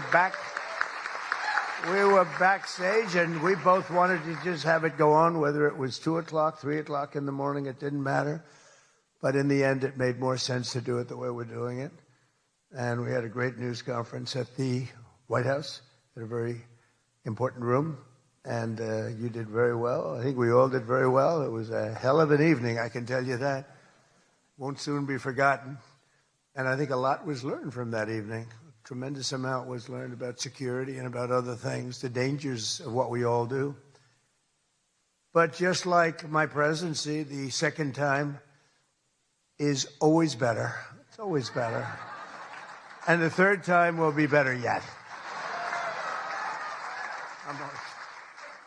I'm only kidding. From the earliest moments after the attack on our dinner last April, I knew we had to reschedule this event as soon as possible. We had to do it very quickly, and we met very quickly, and we figured something out. But the attempted mass murder at the Washington Hilton, that's what it could have been, was an assault on our democracy itself, a very serious situation.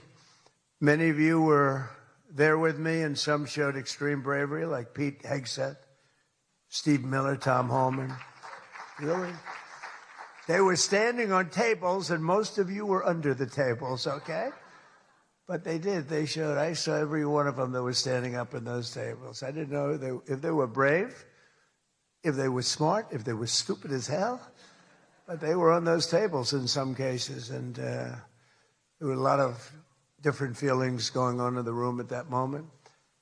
But after hearing the gunshots, many people yelled, "Get down, get down," which caused Nicki Minaj to start twerking. Do you believe it? Get down. She's the only one that really understood what that meant. It's quite an evening. But tonight we come back together to answer that heinous attack with unwavering resolve. And every one of us here this evening to show that in America we do not yield to political violence. We can't do that. Can't do it. So in this country, we believe in freedom of speech. We settle our differences not with bullets, but with open and vigorous debate. And no deranged loser with a gun will ever change that. We can't let that ever happen. A lot of very dangerous people out there. We can't let it happen. I want to begin by expressing our gratitude to the incredible men and women who put their lives on the line every day to protect my family and myself, all presidents, and lots of others. That's the United States Secret Service. So I appreciate it very much. And Sean and the whole group, amazing job. Amazing job. In recent months, they've repeatedly responded to threats with speed and professionalism and extraordinary courage. And there is no better example of that than Officer Victor Gonzalez, who we just met. It was amazing. What he did was amazing. When the would-be assassin charged the checkpoint at speed, he was fast. You know, when you looked at that, you had to look at it about 10 times before you really saw what was going on. He was quick. Nasty.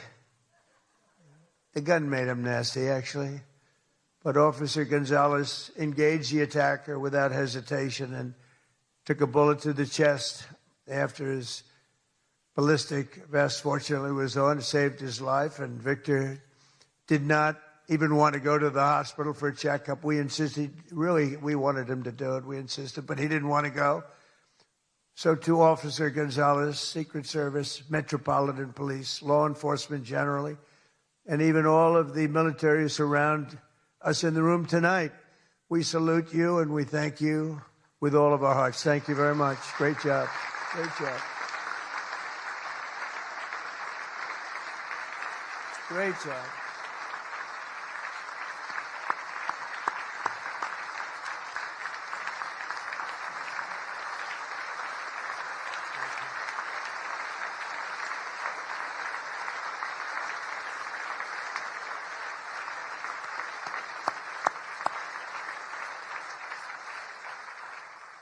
These are great people. So this evening we're picking up right where we left off, so let's have a little bit of fun, you know. I said, what do we do here? Is this supposed to be fun? Am I supposed to be serious? Am I supposed to be a comedian? So I guess you said maybe a little bit of everything. I know one thing, I could never have done the speech that I had ready just a short while. Oh, that was going to be a doozy. I was so psyched. I was going to rip people. And I don't know, just something changed. It's really for the better, but I just wouldn't want to do that. But we'll do a little ripping if you don't mind. But it is true. I said, how do we handle this? It's going to be a different kind of an evening, and it is. And in many ways, it's a more beautiful evening, actually. Everyone's looking really good tonight, and I know it was not easy finding shoes to go along with your bulletproof vests, which many people didn't want to wear because they'd rather die than look 20 pounds heavier. You know that, right? We have that a lot. They put one on me. I said, are you sure I'm not wearing this? No, you look exactly 20. They say, sir, it's about 21 pounds. They said, not good. But I want to thank the outgoing president of the White House Correspondents Dinner Association. Now, she won't admit it, and she should not admit it, but we sort of became friendly. You know, in times of stress, on occasion, you become friendly. I have a lot of respect for Ouija, and I tell you, we went through a little bit of a war together. It turned out pretty good. It turned out pretty good because of a lot of good people. They stopped the tragedy, so I want to thank you very much. Fantastic job.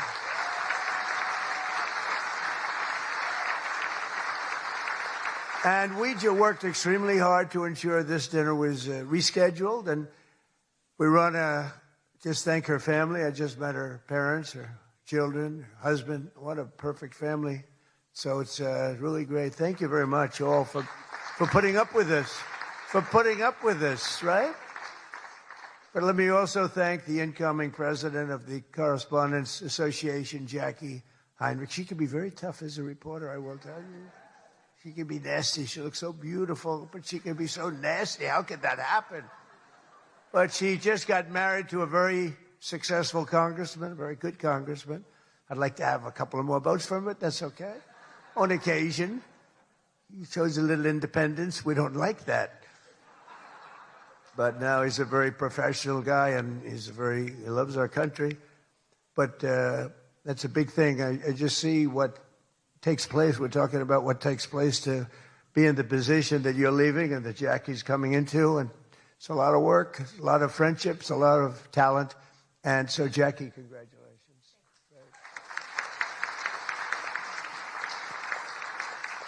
And congratulations are also in order for our favorite White House press secretary, Caroline Levitt, who just had her second child. You and your husband. She's great. She's done a fantastic job. We all love her. She's done a fantastic job. She's another one. She can be nasty. But sometimes she has no choice, right? But Caroline may have one of the hardest jobs in the White House. She has to deal with all of you all of the time.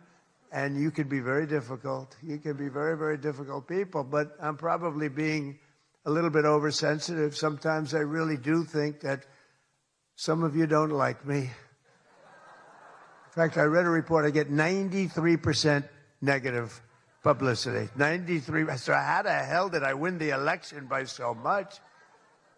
Think of it. I don't think that's true. I can't believe it's 93. In the 80s, maybe, but not 93.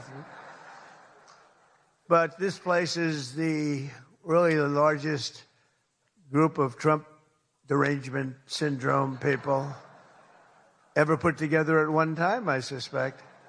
Some of you are lucky that our last dinner was cut short because I had brought with me what would possibly have been, I'm telling you, I had something. I was going to go after you. I feel so badly doing this. It's going to be such a letdown. Oh, yay.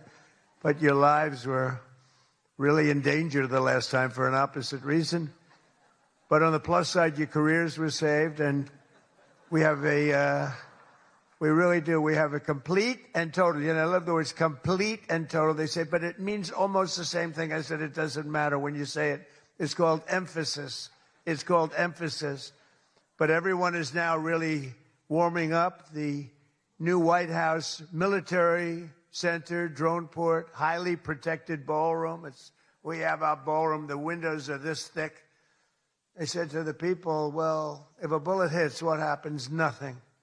Nothing. It bounces right off, sir. This is the greatest bulletproof glass.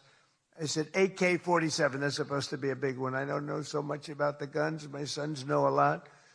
But I said, I know it's big. What would happen? They go up, meaning it can take more. I said, so if I'm making a speech and I hear that pinging sound at a window, what would I do? Sir, leave the room right away, but you're going to be safe. We're building something that's going to be amazing. And in light of what we went through, I think people understand it. It's going to be amazing. A phenomenal, one of the biggest drone ports anywhere in the world, right on the roof, right protecting the White House, not only the ballroom. And what's underneath, you know, is supposed to be a top military secret, what's underneath, but then you get sued as usual, and you have to reveal that you're building this unbelievable situation downstairs with room after room of very complex stuff. It was the military's dream to have it built. I wanted to have a ballroom because for 150 years they wanted it. And then the generals came to see me and they said, sir, you're building something. This gives us an opportunity to do something that will be so unbelievable, never happen again. Because there's very little built under the White House, very hard to build under a very fragile building like that. It's very fragile. It's old and a little different construction standards, frankly. And this is an opportunity for us to build something very powerful. I said, let's keep it secret. They said, no, we're telling you, sir, let's keep it secret. And then we get sued and we revealed every room, We told the people that did the suing, they're not good people. We told them, we said, you know, you're being very unpatriotic when you bring a suit like this, but it is what it is, but it's going to be, it's really going, it's moving fast. We're ahead of schedule. We're right on budget. And it's going to be something like, I think, no country has. I just visited China. They have this magnificent room, the Great Room. They call it the Great Room. It's a great room, but what we have is going to blow. There won't be anything like it. It's going to be fantastic. And with all of the things that are going along with it for safety and security of future presidents. You know, I'm only going to be using it for about 6 months, assuming we finish it right on time. I get to use it. Somebody said, he's building it for himself. I'm building it for the future. I'm not building. I use it. Now, had I not gone down 6 or 7 stories, then in that case, I would have been able to get a couple of years out of it. But that was far more complex, what we did downstairs, than what we do upstairs. So we're very proud of it, though. It's going to be amazing. And I think I was just telling the whole group sitting at the table, we were talking about it. I said, I think, you know, it's White House Correspondents, so I don't see any reason why you wouldn't be able to use that. It's going to be very large and very beautiful and very safe, and that's what you need.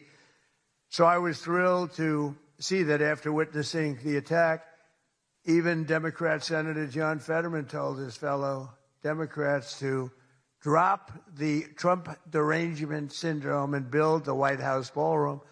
But it's much more than that. It's something that you're going to use. I predict that you're going to end up using it, and a lot of people are going to end up using it. They're going to be as safe as you can possibly be. But despite everything that happened at the previous dinner and all of the dangers involved, I'm told that this is still the hottest ticket in town. This ticket to get in tonight, because it's a smaller room, it's a beautiful room, it's a luxury room. See those beautiful chandeliers? I can tell you everything about them if you'd like to know.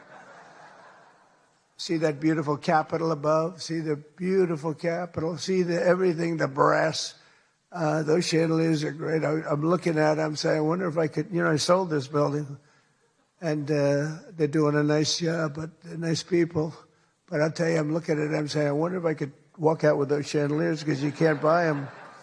They're very special. I won't tell you the fact. I won't mention that they're Czech crystal, because I'd like to say everything's made here, but they are Czech crystal. And they are beautiful. And the Waldorf people are doing a really nice job. We're proud of them, actually, because, you know, when I left town, I was a little angry. I was a little bit angry. I was offered a nice price. I said, I'm getting out of that place. And then I said, let's make a comeback. And but I was very proud of this building. This building was hot. Remember the lobby floor? 82,000 feet. For those in the real estate business, 82,000 feet. That's a major floor. That thing was packed every single night. It was packed, mostly Republicans, I would say, but it was packed every single night. It almost brings back memories. But I left town, and I have just had nothing but good experience, and this might be the best experience of all, having all of these incredible people in this room. It's a great feeling, frankly. It's a great feeling. But tonight's event, thank you. Thank you. But tonight's event is even crazier than the last time. In fact, it's so successful that I've been informed by CBS News' David Ellison, who's going to do a fantastic job. He's the owner. He's the owner. He bought it, spent a lot of money, and he's going to make, I think, fantastic changes and keep some of the great stuff going.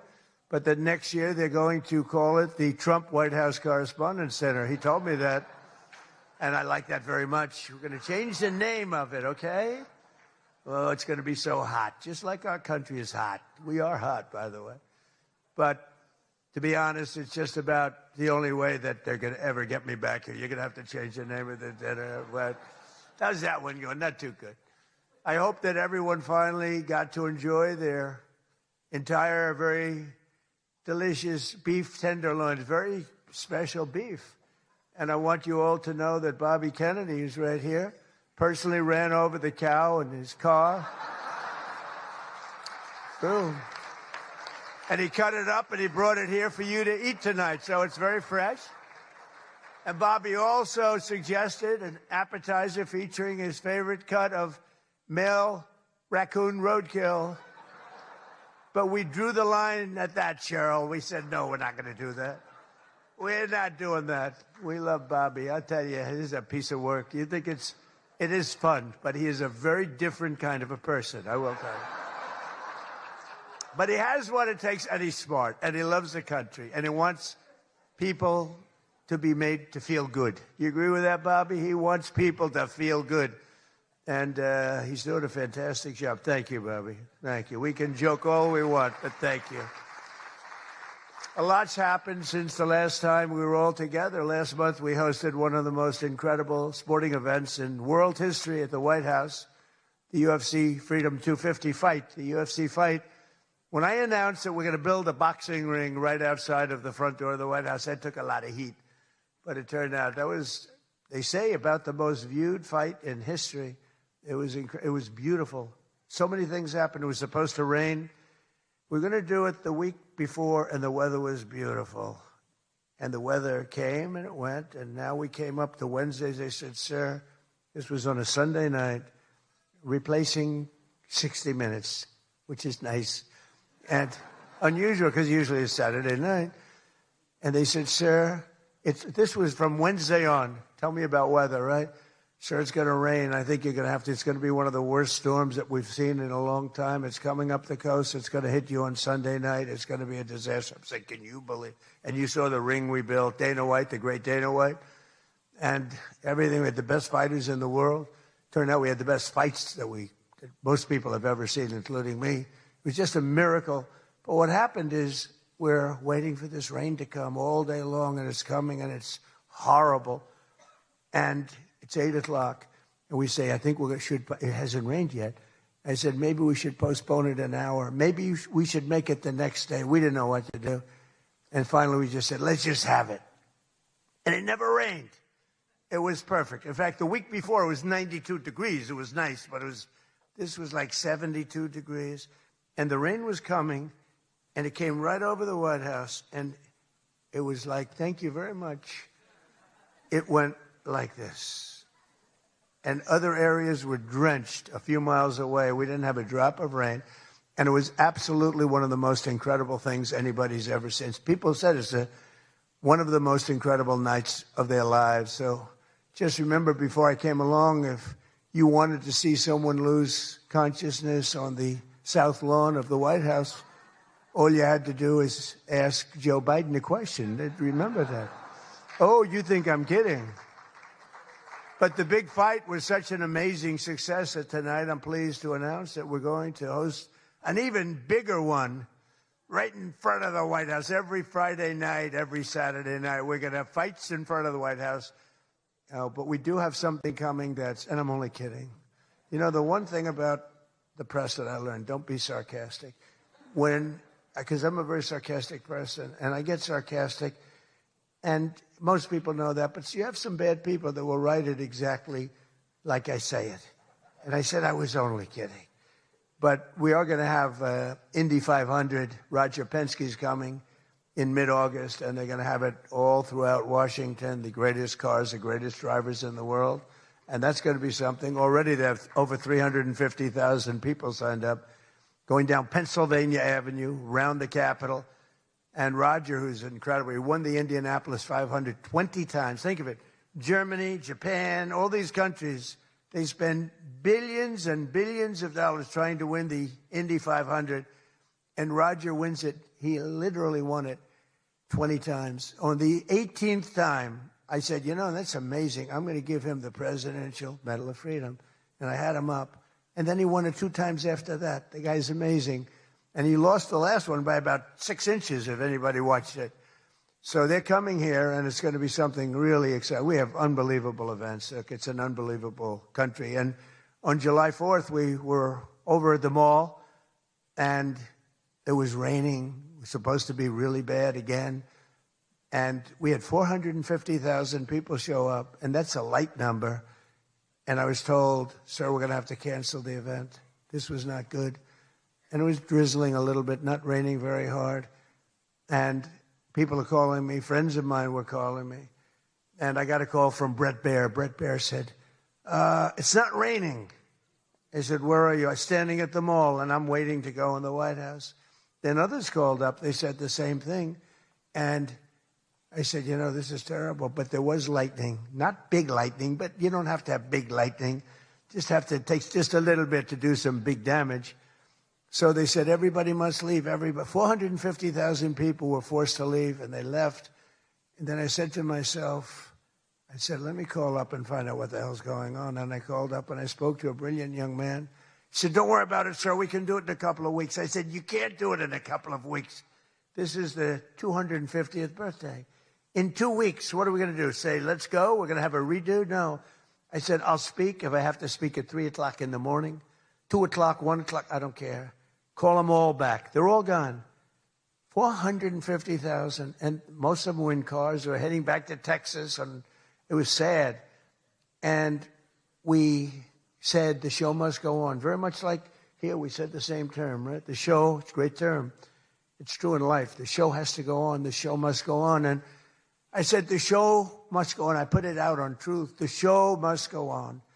And we had probably, Peter, 150,000 people come back up higher. Maybe, thank you. Let's stand up, Peter.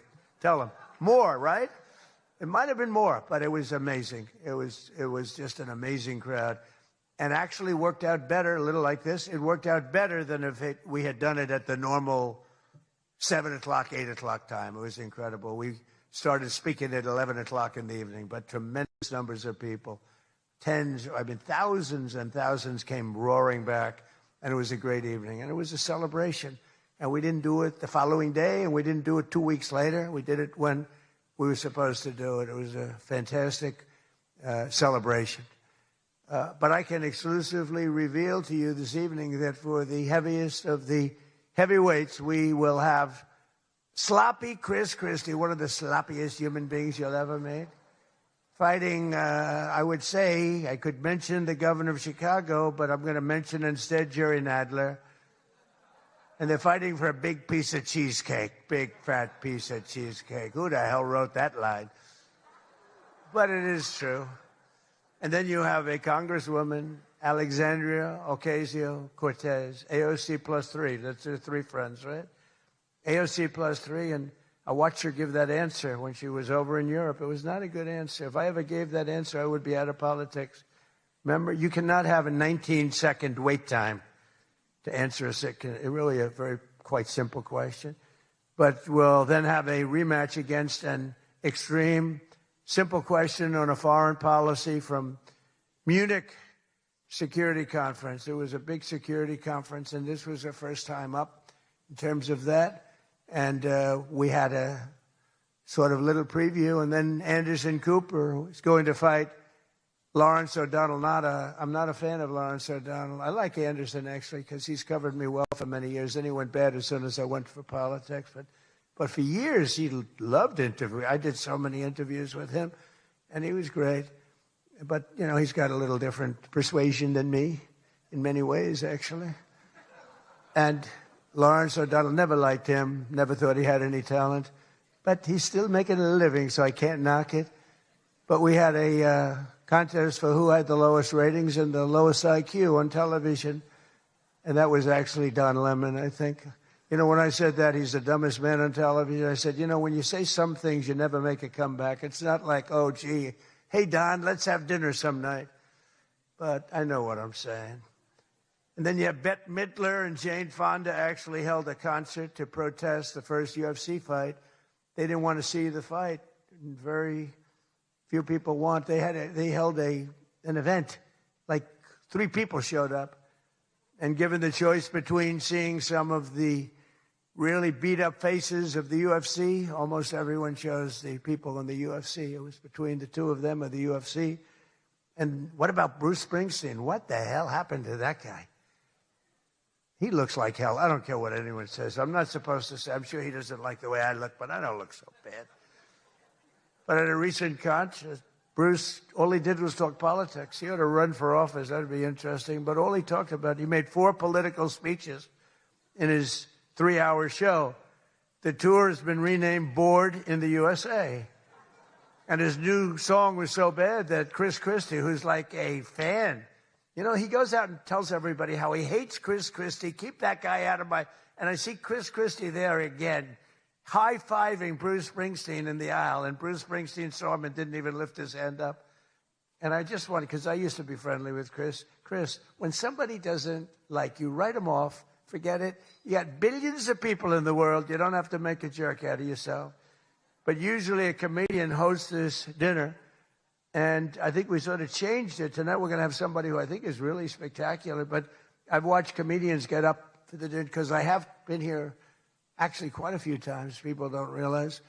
And there's one time in particular when Barack Hussein Obama hosted it. Do you know who that is? And he hit me hard. But actually he hit me with respect. I was sitting with Melania at a table. And you had Brooklyn Decker, supermodel, at a table right next to her. And I really always will like her. She's married to a great tennis player, Andy. And she was at the table, not at my table. And I have watched this clip thousands of times. They keep playing it because they think that was the evening I decided to run for president. It was not.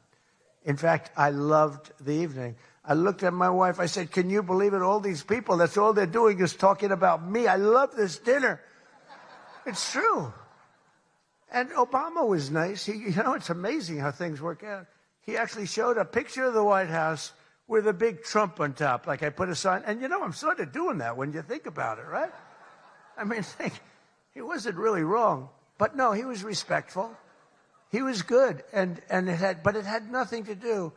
It had nothing to do. I just decided that I wanted to make America great again. This had nothing to do with that dinner. I've gotten so many... Yeah, I've gotten so many calls, and for years they've been saying, was that the moment you decided to run? Really, no. I left that night, and the press was there. A lot of the same people that I see, they said, did you have a good time? Unbelievable. And some thought I didn't have, but I did have. And I always remember, though, Brooklyn. She was so angry. She was much angrier than me. She was angry. She thought they were mocking me. And they really weren't. It was just one of those things. And I had a great time. But I left, and I thought I was there 3 or 4 times before that. But I sort of thought, wow, that dinner is really something special.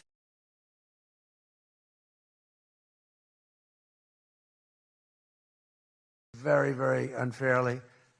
And I don't know. I think I made the right decision because you hate to go where maybe you're not wanted, but they did want me. They wanted me for ratings, and they wanted me for other reasons, but not for love. And I said, you know, I'm not going to go. First time that ever happened, I think. Was that the first time? Just about. Presidents always came. And I didn't go for 4 years because I got treated terribly by the press. In my opinion, unfairly. I know unfairly because I know the facts, but I got treated unfairly. I didn't go. And this year, I was called by your president and your chairman and all of the people, and they said, we'd like to do it. And I said, you know what? With time goes by, time passes, and you sort of look at life a little bit differently. I said, let's do it. And I didn't know it was going to turn out the way it did. It turned out to be the biggest event in the history of your day. That was by far the biggest, right? For all the wrong reasons. But as I said before, a lot was learned from that evening. So much having to do with so many different things, including security. But it's an honor to do it. This is my first. I mean, I've been to it numerous times, but as president, I haven't been here. And I'm glad. And they said, would you do it next year? I said, I will be back next year. Now, if you get really, really nasty, maybe not. I don't know. But we're going to be back next year. And or Jackie will treat me very badly. But this year, the association decided not to have a comedian, so they considered using Jimmy Kimmel, Jimmy Fallon. These guys, they're terrible. They're terrible. Stephen Colbert. These are people without talent. They get a lot. They have talent. You know who has talent? Their agent, getting them the money they get. They have no talent. But they are not comedians. They're not funny people. They're angry people. They're sick people. But the association really put on a big show, and they have somebody very special. I look forward to seeing him. And so they thought about going with a professional clown for entertainment. But Adam Shifty Schiff was not available. You know, he's known, I called him, I hate some people. You know, I shouldn't say this. I'm not supposed to hate. I'm supposed to love everybody. But he's a terrible person. He's a liar.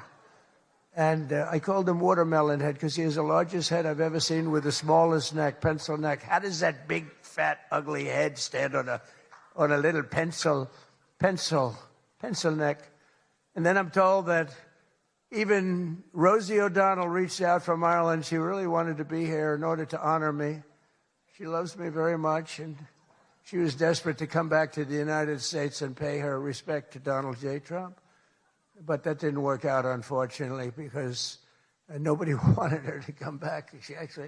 But she's one of the greatest sufferers of Trump derangement syndrome. She's a sick young woman, sick older woman, I guess now I have to say. So instead, we're honored to have, for entertainment, the very talented mentalist, Oz Perlman. And everybody, they said, are you going to stay? I said, yeah, I'll stay. I mean, I think I'll stay. What the hell else am I going to do? I've got Iran, I've got this, I've got that, which is all going extremely well. Don't believe the fake news.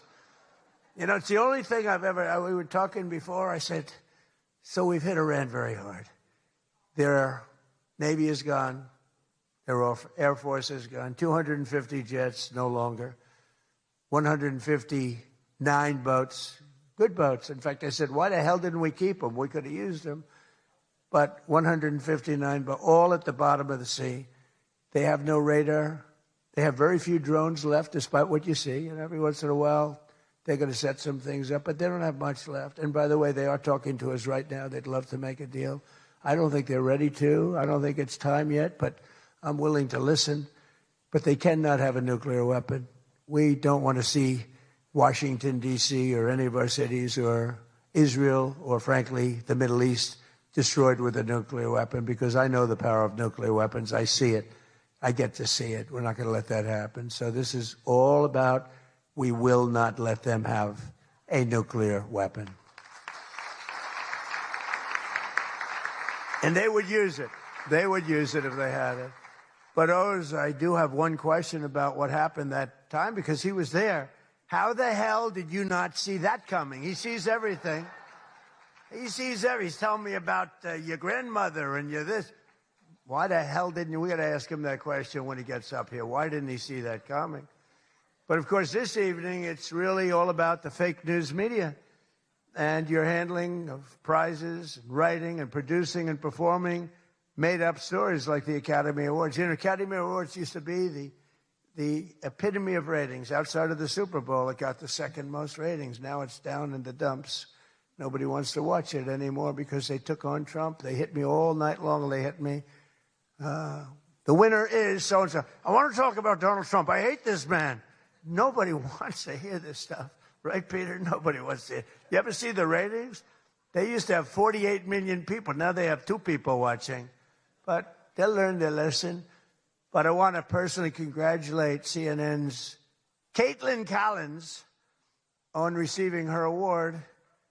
It was all about me. It's a fake. She shouldn't get the award. It was a fake. But I didn't mind. I said, Caitlin, congratulations. But it was fake. There's no question about it. But she's a young, attractive woman. She never smiles. I said, Caitlin, do you have a smile? Smile. You have a nice position. You're at CNN Fake News.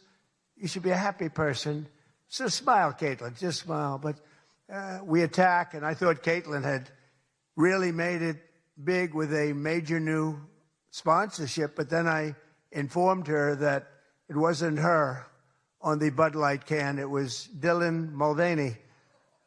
And Dylan Mulvaney cost Bud Light $35 billion in market cap. That was the worst commercial ever made, by the way, for those few people that want to hear that. Most people don't care, but I would. I wouldn't want to hire Dylan anytime soon. Think of it. They hired Dylan Mulvaney, and their market cap has gone down by $35 billion. Who wrote that commercial? And then you have writer Josh. He also received. He's been killing me for years. No, he's been, and yet tonight he shakes my hand. He hugs me. Everything nice. He kills me.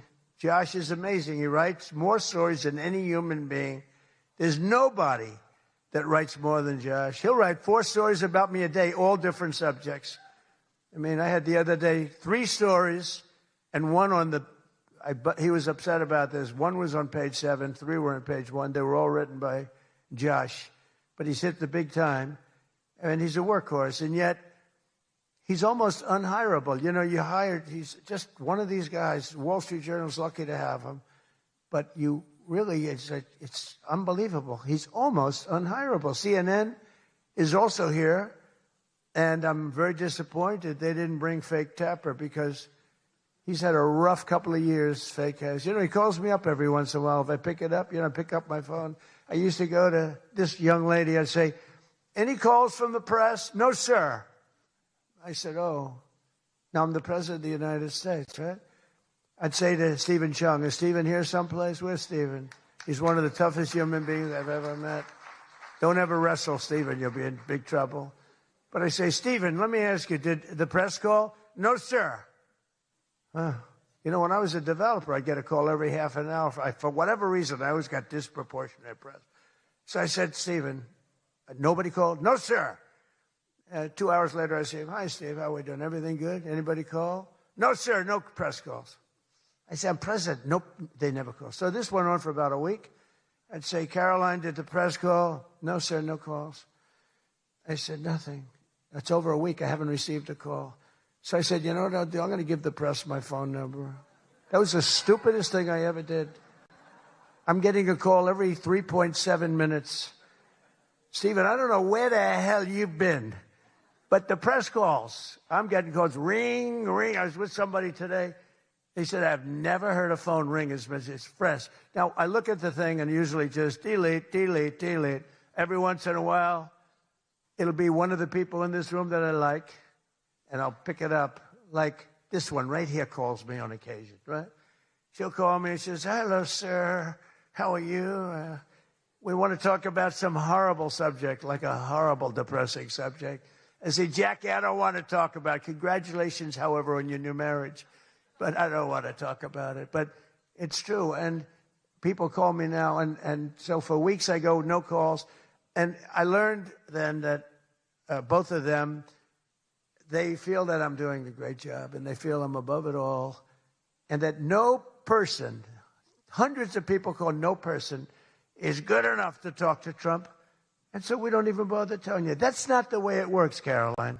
You have to let me know, because sometimes I do like to speak to the press, but now I have the best system I've ever had.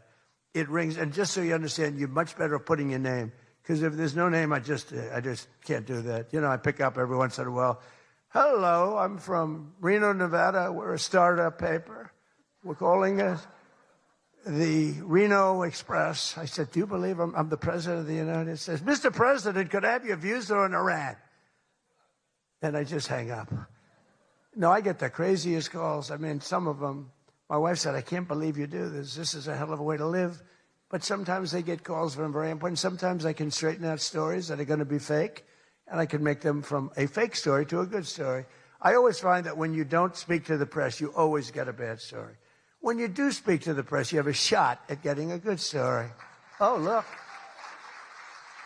No, look, if I were a reporter, and let's say I'm a big reporter, I work for the failing New York Times, or I work for, well, I don't know, do they ever come to these dinners? Didn't they cancel out a long time ago? Big mistake. They should be here. But I get a call. I've always found that, you know, speaking to them, you just do better. You do better. When you can, when you have the time, you speak to the reporter, you treat the reporter with respect. Sometimes now there are reporters where it doesn't matter. You can be so nice to them, it doesn't matter. You get treated unfairly. But you have a lot of great reporters where when you speak to them, you can get your point across, and that's a good thing. But some people say that Jake Tapper is a great investigative reporter in D.C., and that's why after moderating our debate, it only took him 1 year to break the story that Joe Biden might possibly have suffered from cognitive decline. It took him 1 year. He wrote a book about how great he was mentally, not too good. And I don't like Biden because Biden was very unfair to a lot of people. But Jill Biden insists that Joe would have beaten me in 2024, even though he was way down. She said he was way behind in the polls because he was seriously ahead. She felt he was going to win because he was seriously ahead on deceased voters. He was leading in the deceased crowd, and there were a lot of them. You're finding out there's a lot of them. Look at the numbers that just came out yesterday. And it's traditional that at least one or two potential presidential hopefuls attend the Correspondents' Dinner, but many of them seem to have really chickened out. I was disappointed that Gavin Newsom didn't show up. He didn't show up. He should be here. But I heard that he recently said that we will lose our country if we don't fight fire with fire. And to be fair, there's only one thing we know about Gavin, and that's that he definitely doesn't want to fight fire with water. He's got a lot of water he never uses. What a disaster. That should have never happened. But Gavin Newsom recently did a career-threatening, one of the worst interviews I've ever seen, where he said that he can't read a speech. He's incapable of reading a speech. He's a low IQ person. He's smarter, however, than all of the people in the room, and then he gets sued for being a racist, okay, when he said that. But he basically said he has various mental incapacities. He has difficulty in various other ailments mentally. And I'm looking at it and saying, this is the worst interview. I'm watching this interview. I said, this is the worst interview I've ever seen given by a professional politician. I've been watching politicians for a long time, mostly on the previous side, because I haven't been doing this too long. How am I doing? Not bad for the number of minutes spent.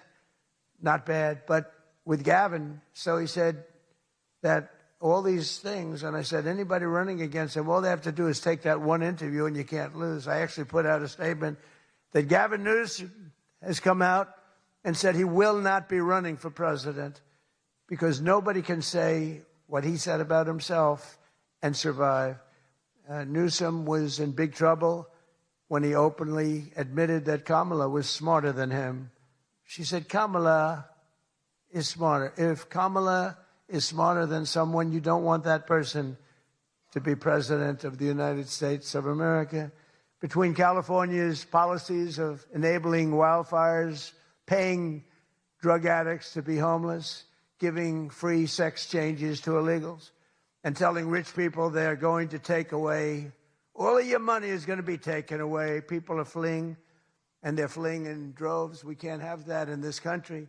It's becoming such a horrible and dangerous location that Ilhan Omar, one of my favorites, and her brother are thinking about moving together, very much in love.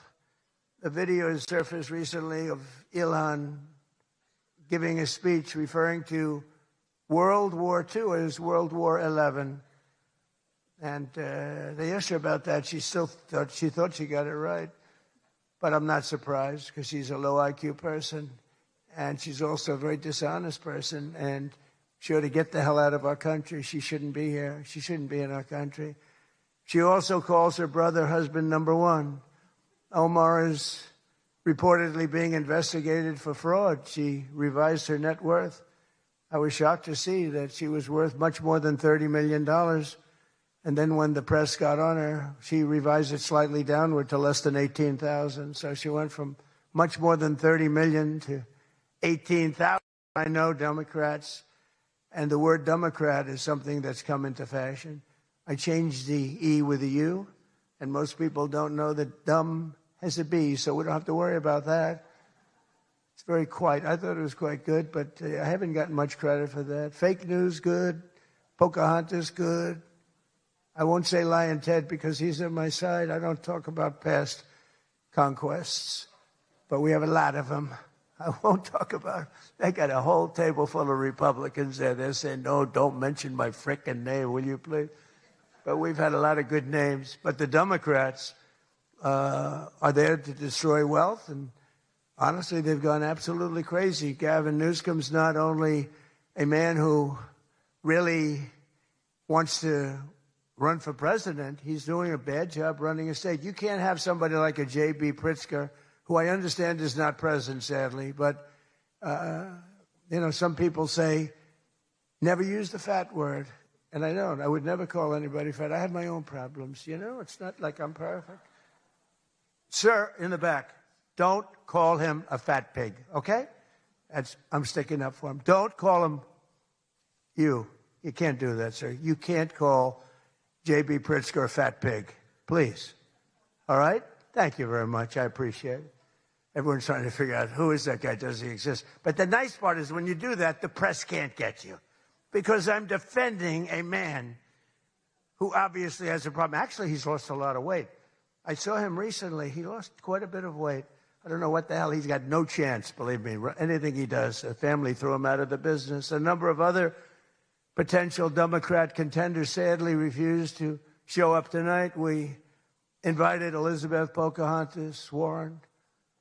She's referred to Pocahontas because, in fact, I had to apologize. People came up and they said, we want you to apologize to Elizabeth Warren for calling her Pocahontas. And I ended up apologizing to the real Pocahontas. But Elizabeth Warren was supposedly of Indian heritage. And then she took the test, and she only had 1,024th Native American. And I said, you know what? I think I'm more of an Indian than she is.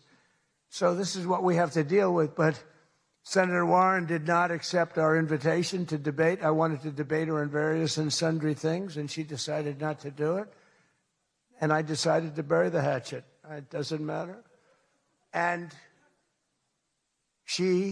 I'm not going to say this next one. Do you want to hear this one? How bad? She wasn't high up on her totem pole. Who the hell wrote that? No, she's bad news. I wanted to make sure that Jack Smith, deranged Jack Smith, remember he went after me for about 2 years? How did he do? Not too good. I'm in the White House, and he's not doing as well. I was going to say he's in a different kind of a house, but he's a deranged human being. He's a bad prosecutor. Prosecutors are very important. A great prosecutor, a fair prosecutor, but that's the great prosecutors, the ones that are fair. They're very important to a country, but this guy was a deranged lunatic. Saw his invitation tonight. He was invited because, but I put it in a private text to Chuck Grassley. And Chuck saw him, and he did a certain thing. And then one man that we had who should be here, he turned Palestinian. This was a man who was 100% for Israel. 100%. Chuck Schumer, crying Chuck. Remember, he cried at the airport over illegal immigrants. They were the fakest tears. There were people throwing water in his face.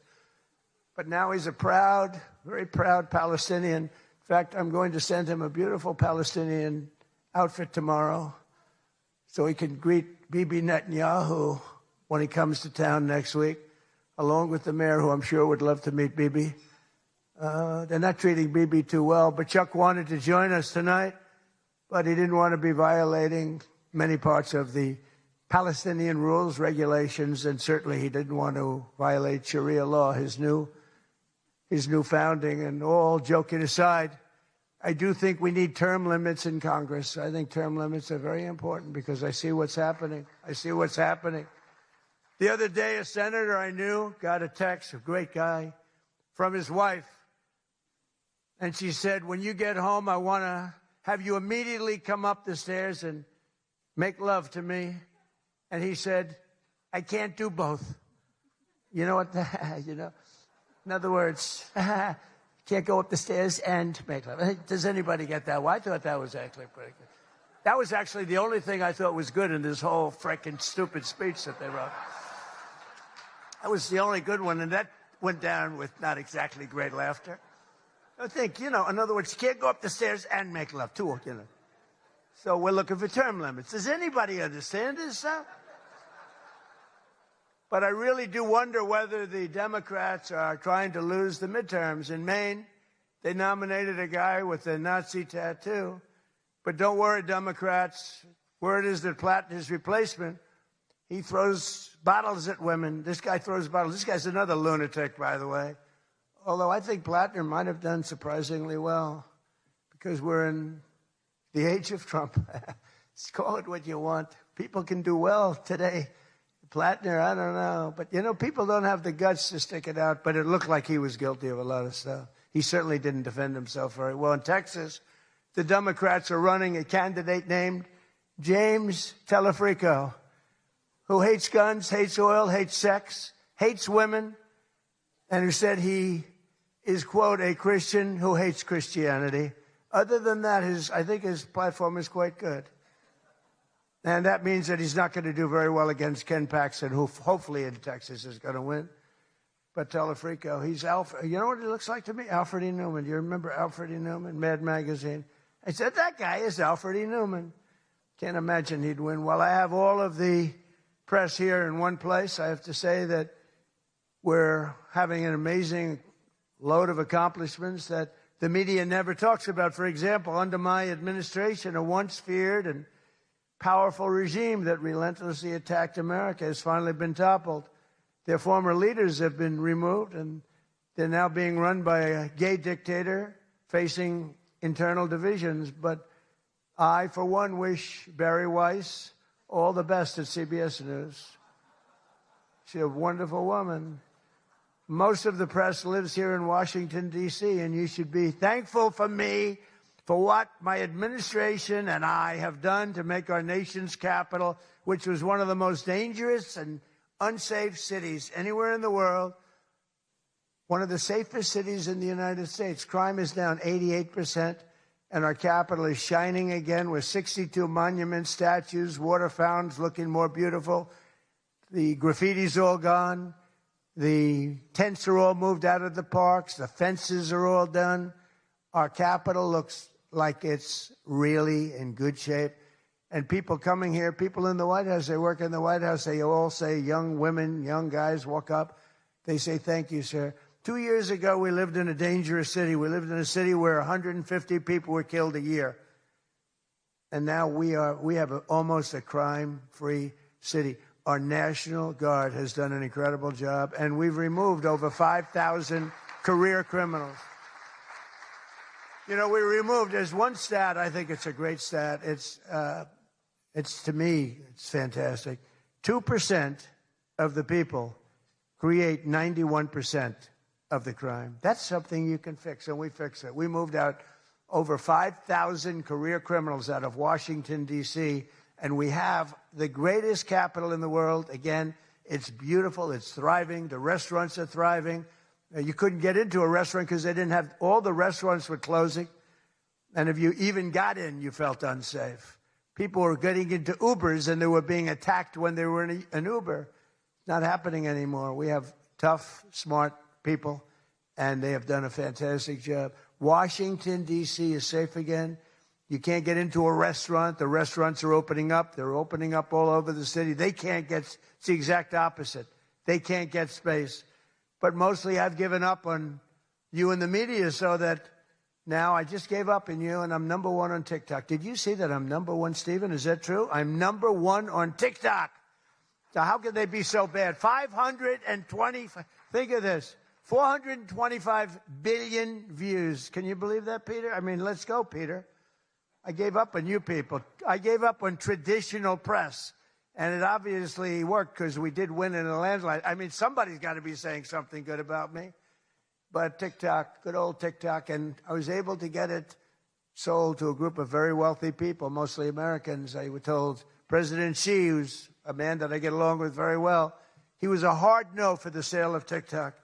They all said he's a hard no. I said, well, let's call it, put your group together. They put it together, billions, hundreds of billions of dollars. I called up President Xi. I said, President, look, these are American people. They're wonderful people. In fact, one of them happens to own CBS, actually. I mentioned his name.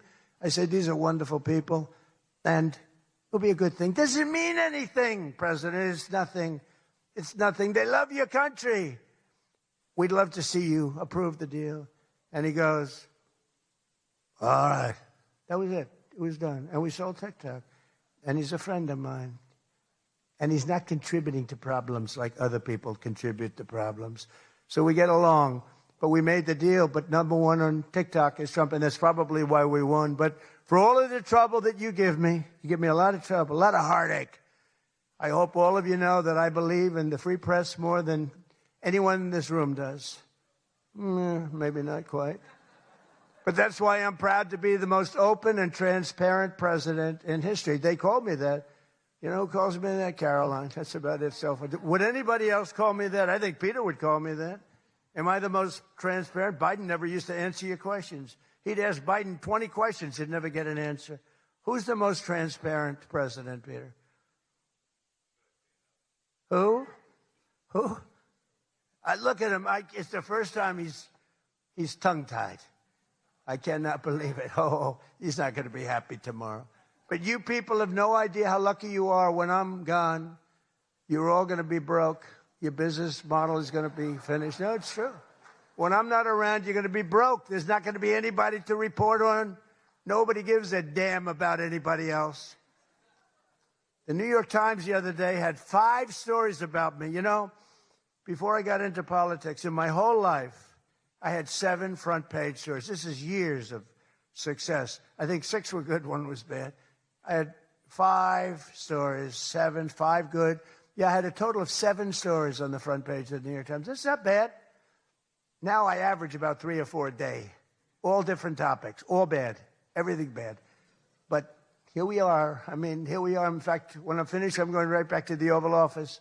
So I have to be doing okay. But we are all doing good together. That's why tonight, to show just how much I care about the press, and I want to save your ratings, I'm pleased to announce my intention to, and this is somewhat of a scoop, my intention to run for a 4th term as President of the United States. I will be doing that. I will be having an official, in fact, I think I have, I won 3 times. Now I'm going to do it again. Thank you. I'm going to do it again. It should be easy. I'm getting very good at running for president. No, I won 3 times, did very well the 2nd time, by the way. It's a rigged election, but we don't have to talk about it. You know, it's interesting. When you come back and you do a good job like we did, you don't care about it so much, but we do have to tighten up these elections because they really are in seriously bad shape. But on a serious note, I want to say once again, I just want to thank you all. It's been an interesting evening. I didn't really know what to expect, and it's far worse than I actually thought, but if you want to know that. But I didn't know exactly what to expect, and I've made a lot of friends tonight. I've made a lot of good friends tonight, probably made some enemies also, but it's been an experience that is something that we've all shared together, because we're all in this room tonight because most of us went through a period of trauma from just a short while ago. And, you know, some people said they wanted to come, but they were afraid to come, and you people weren't afraid to come. There were a lot of people that said, Jackie, they don't really, they didn't have the courage to come. And we don't want that to happen. And I'm sure it's not going to happen. We're going to do things. Again, I want to thank our law enforcement. We have the greatest people on earth. You know, we had 2 years ago, we had the worst record of recruitment in, as an example, the military, Army, Navy, Air Force, Marines, the Coast Guard, Space Force. I love Space Force. Look at all that shooting we're able to do from space. That was my baby. But all of the branches you couldn't get people to join. This was 2 years ago. And last week, you probably saw, some of you wrote the story, We have the single best recruiting of people into our armed forces than we have ever had in the history of our country. They are brimming over with great people. And that's a big statement. And that also goes for the police departments where they were having a tremendous problem recruiting. You can't get into a police department now. If you're looking for a job, it's very tough. And that also includes our great fire departments because people forget about them. They're unbelievable, the job they do. So I just want to thank you. Look, we're on the cusp of something big, and I call it, and this I'm being very serious when I say this, that this is the golden age of America. We have $19.2 trillion being spent in our country. A record was China. I think it was 10 years ago, $3 trillion. Trillion is a lot. 4 years, they went less than $1 trillion under Biden. And we have $19.2 trillion. And this is a period of actually 13 months, not even current, because we're here a little bit longer than that. But that was as of reporting dates. $19.2 trillion is being spent. Factories are coming. Toyota just announced they're going to be building the biggest car plant in the world. They're leaving Mexico. They're coming here. Tariffs did that. Tariffs did that. And maybe November 5th did that too, the election. But our country is doing things that nobody's ever seen before. And it is true. We were, and you've heard me say this, we were a dead country 2 years ago. Other leaders would see me and they'd say it's a miracle. President Xi told me that a few weeks ago in China, and he's coming here on September, I think, 24th, coming in September, the end of September, going to be exciting. But he said the same thing. The King of Saudi Arabia said it. Everyone said almost the same words. We thought you were a dead country. We never thought you had a chance. You were never going to make it back. And in a period of 1 year, you made it the hottest country anywhere in the world. We all did that together. It's not me. We all did it together. And we do. We have the hottest country anywhere in the world. And we're going to keep it going. And I just want to say, this is a room. I have tremendous respect for the people in this room. Sometimes I don't feel you treat me fair. Or maybe you do. I don't know. I don't feel that. But sometimes you treat me very fairly. And I have a lot of respect for your profession. Your profession's amazing. And I just want to thank you for having me. And it's been fun. And I've met a lot of great people. And, I used an expression. I've used it right from the beginning. I did this for one reason, to make America great again. And that's what's happening right before your very eyes. We have made America great again. It's going to get a lot greater. So thank you all very much. It's an honor to be with you. Thank you. Thank you very much.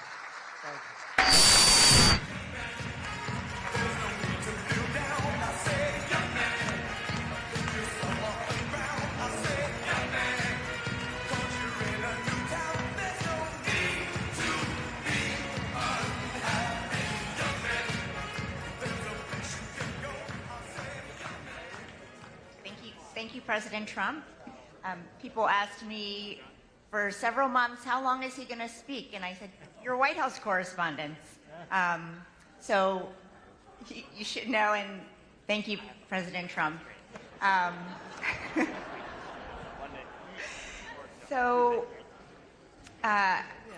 This night is all about the First Amendment. Tonight it was on full display. And I just want to congratulate all of our award winners again. My friend Caitlin, who has a beautiful smile, and Josh Dawsey, who is one of the most prolific journalists of our time. That is true. Okay, now we're finally going to answer a question people have been asking since I announced he was coming to the dinner back in February. What the heck is a mentalist? The wait is over. Please welcome Oz Perlman.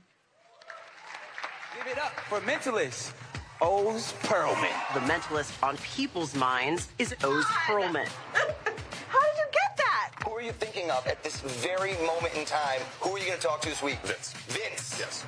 Open your hand up. No. No. Oh, my God. Look in your hands, Aaron. Albert Einstein. Okay, that I can't even host the show anymore. That's the craziest shit I've ever seen in my life. Who is she? It's Oprah Winfrey. Say hello to Miss Oprah. Whoa. Winfrey. Hey!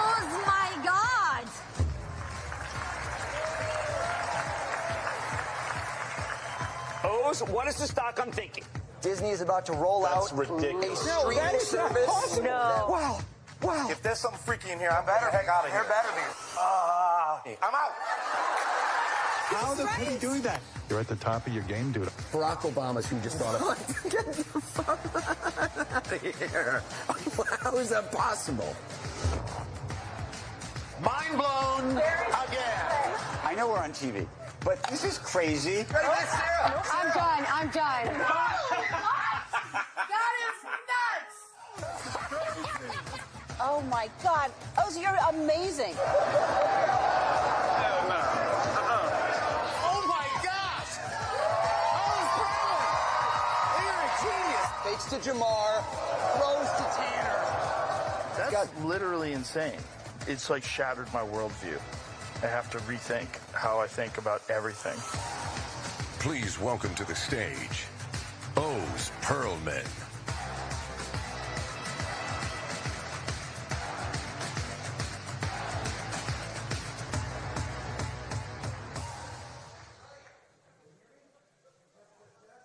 There we go. Folks, what an honor to be here among such distinguished guests, cabinet members, the president. He made an announcement, I just heard, that he will be attending next year's event. I thought he was going to be speaking until next year, actually. I'm kidding. I'm kidding. Folks, I have to give a shout out, honestly, 3 months ago to the heroic bravery of the Secret Service and law enforcement who kept us all safe. Please, everybody.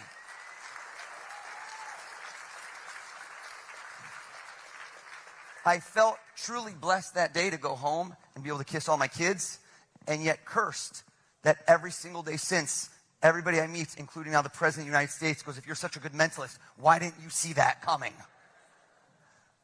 Everyone in here, your words that you broadcast and speak influence minds all around the globe. So all of you, hold up your left hand and picture a globe in your left hand. Good, good. So that's going to be your other left hand. That guy is wasted right now. Secret Service, code yellow. Cut him. No, I'm kidding. That was not. I just saved your life. Everyone, imagine at this moment, you spin that globe and you stop anywhere random. Bam, go for it. Follow me with the mic. Follow me with the mic.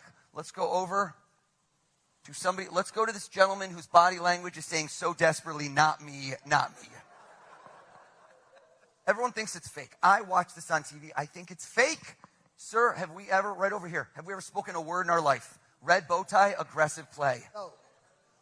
No. Okay. What is your name? Steve. Steve? Hold up. They love you, Steve. Steve, did you just spin a globe and go to a random place? Yes. Hear me out, folks. In a few months, Steve will forget the random place because there's no meaning. But no, listen to me. And then a year from now, you'll say, who was the guy we saw last year? I cannot have you forgetting me by next year. I'm going to be the show you talk about for years to come. So everyone, I don't want a random place. Everybody, give it another spin. Follow me. Everyone give another spin. I want eyes to light up. I want butterflies in your stomach. Everybody stop on one spot. And I want to see a big smile. I want to see excitement in your eyes. That guy just winked at me. I don't know why. Follow me with the mic. Right over here, this gentleman with a perfect head of hair. They're going to hold the mic. They're going to help you out. Tell us your first name. First name is David. David, stand up, please. Give him a hand for helping me out. Give him a hand.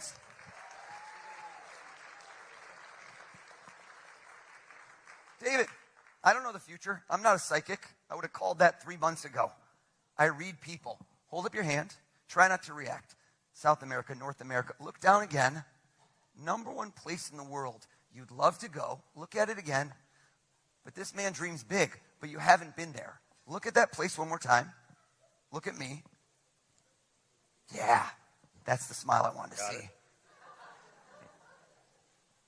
Asia, Africa, Antarctica, too cold for you.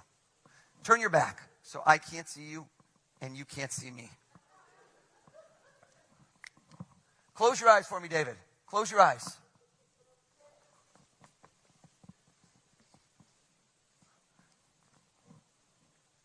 David, was there any hesitation in your mind? Were you on the fence? Look, the shift in the posture, the weight on the right foot. Close your eyes. My boy just changed his mind. Come on, David. He just said in his head, he goes, if I'm not paying, I'm going big. There's a passport involved. David, keep your eyes closed. Keep your eyes closed. Keep your eyes closed. What was the place when I said spin it? Stop right there. Where did you want to go? Tell us. Taj Mahal. What? Can I ask you a question? Yes. That's why I said you shifted your balance. Have you been there before? Never. I'm so curious. Let me ask you a question. You never know how this works. Did you change your mind? No. Were you thinking initially of a place and you go, I've been there, so it's too obvious, and at the last moment you changed? What was the first place you thought of? Big Sur, California, where I just visited. And then, Taj Mahal was was the layup. There it is right there. What did you think of after that? I saw you chilling, relaxing. Was there another place you were thinking of? Great Wall of China. Okay, close enough. I'll take Big Sur. Turn around. Maybe you're just drinking Fiji water. I'll take it. I'll take it. Did Fiji pop in your head? Fiji came at one point, I will say. Fiji did come at one point. This guy's like, I'm going on an all-expense vacation. I'm doing a world tour here.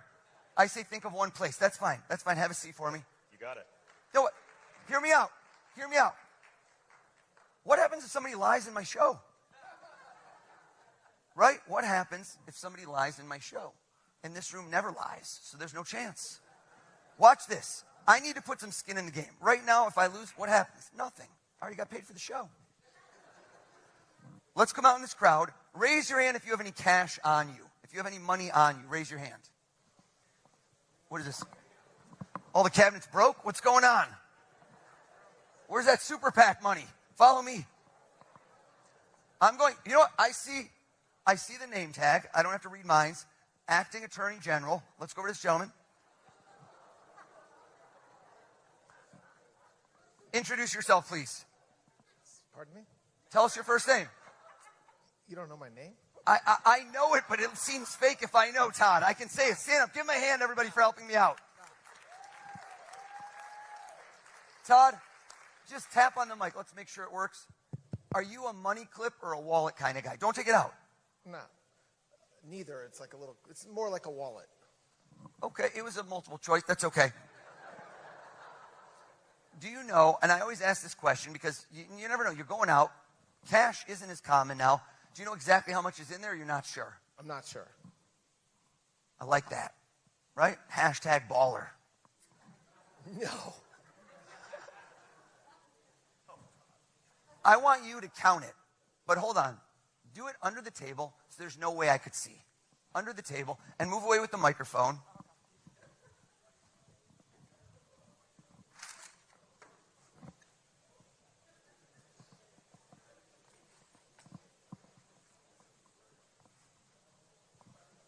I picked the right guy.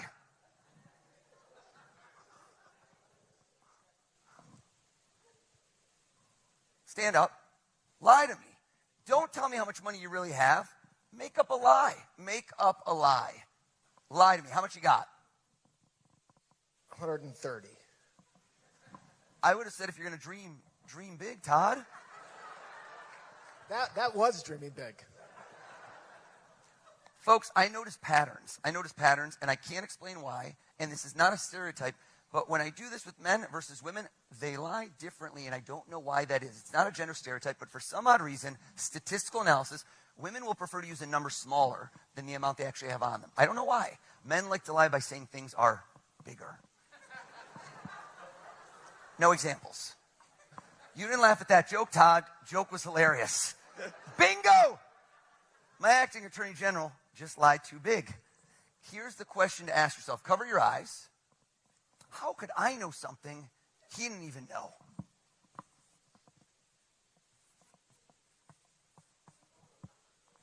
I'm going to show you over here. I'm going to show the president. President's still admiring the Czech crystal, I'm noticing. Those are beautiful chandeliers, sir. Open your eyes. How much you got, Todd? $85. $85, everybody!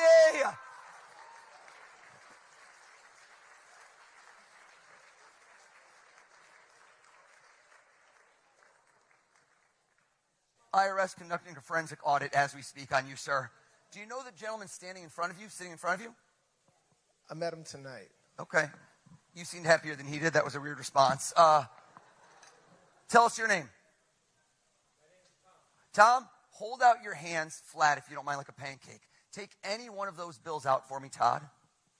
And I want to create a moment in this room for Todd and Tom that you will never forget. Flip the bill over for me, and I want you to remember this White House Correspondents Dinner.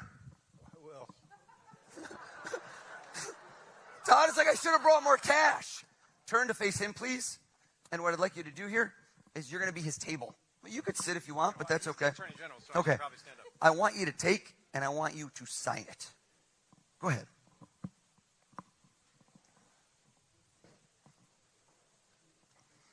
And then hold it up so everyone can see the federal offense you have just committed. He just clearly lost the Senate confirmation hearings on camera. I'm teasing you, Todd. Todd, did you sign that bill? I did. I don't know why you're smiling over here, Tom. You're an accessory to the crime, sir. Okay. This is the acting attorney general. I want you to take that bad boy, fold it in half, please. Fold it again, and I want you to recount the moments that just happened under oath in court. Did you touch that bill, Todd? Yes. Did Tom touch the bill? Yes. Did anyone else ever touch that bill, sir? I'm sure someone else did, but not tonight. Okay, well, statute of limitations. I want to make sure nobody ever wants to touch it in the future. Fold it in half. Fold it again. Sit on it.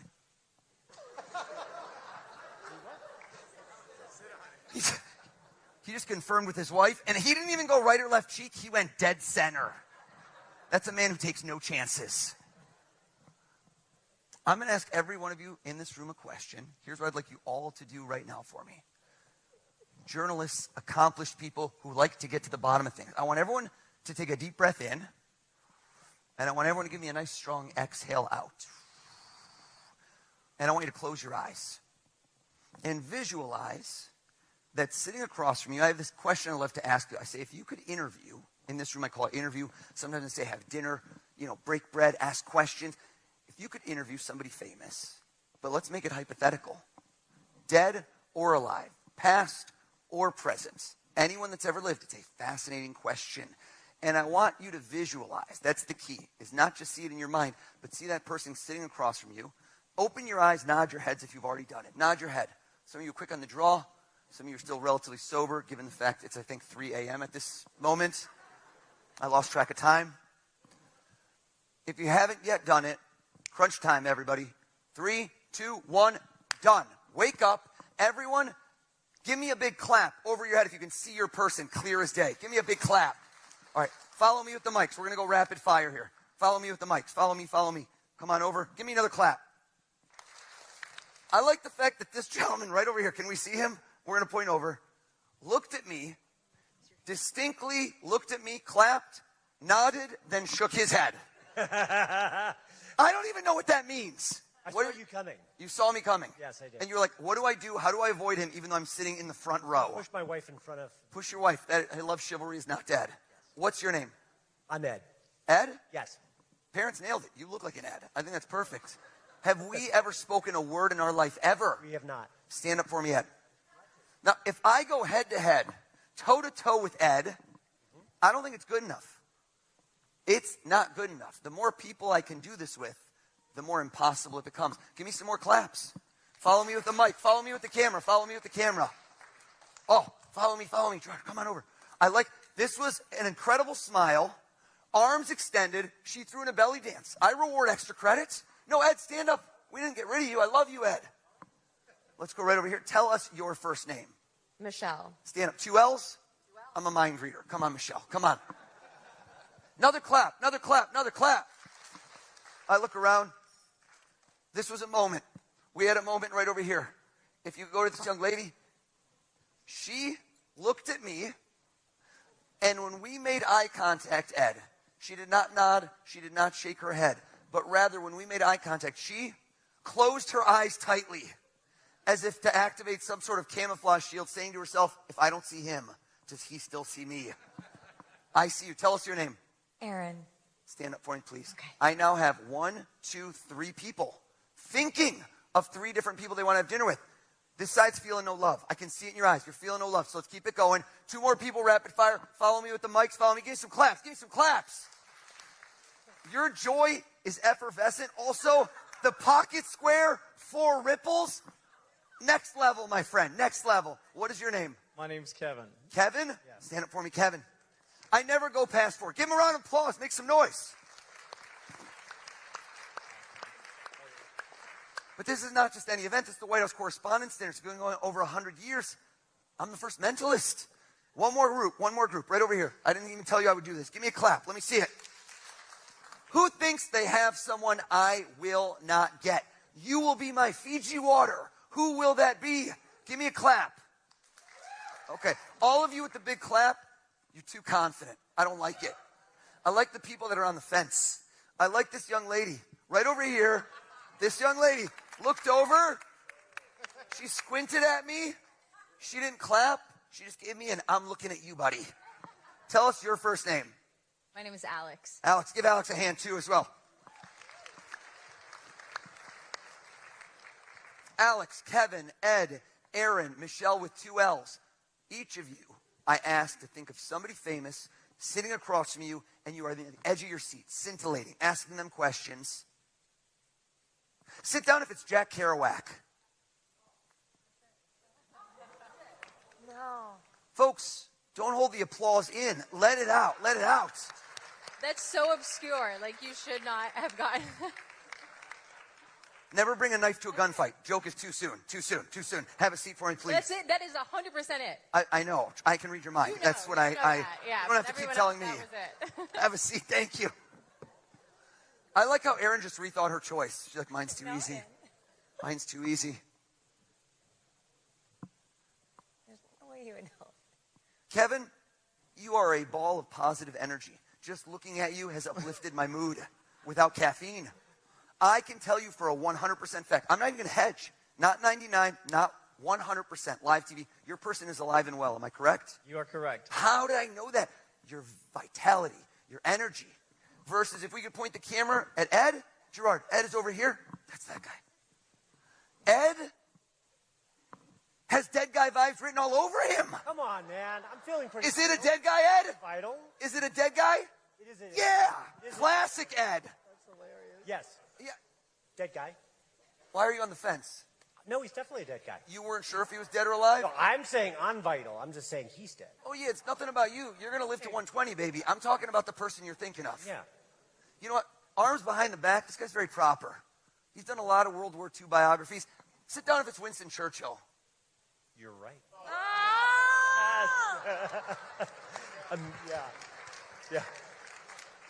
Folks, I'm getting 6% applause on things that deserve 120. Have a seat for me, Ed. Have a seat, Ed. Have a seat. Bless you. I knew you'd sneeze right then. Aaron, playful hair adjustment, always a guy. It's always a guy. The hair adjustment twice, it's a guy. Am I right? It's a man. I could tell. It wasn't playful hair, but it was just an adjustment. Okay, there's no implications here. I like how Tom just told Todd, he's like, why didn't you bring more money, bro? Why didn't you bring more money? I did this last week. I filmed my Netflix special. And I did this, and the last person standing thought of a movie star. And when I got it right, he did not sit down. And the tension grew in the room, and I said, sir, did I get it? He goes, yeah. And I go, okay. And he goes, oh, yeah? What movie am I thinking of? I'm like, buddy, there's no on-demand feature. It's always, I wonder what movie she's thinking of his. But I'm going to go with it. Do you know what question you're going to ask him right off the jump? Or is it more just a flowing conversation? What's flowing, the style? just flowing. Flowing. I love that. I love that. And you were debating, and I was thinking like, oh, I think he's passed away. Am I correct? Correct. It seems somber. Yeah. But Not somber, but passed away. Okay. I don't know which movie. Tell us all, who are you sitting down to dinner with? Who's across from you during this scintillating interview? Jerry Garcia. Are you wrong? Don't ever doubt me again. Don't you ever doubt. You scared me.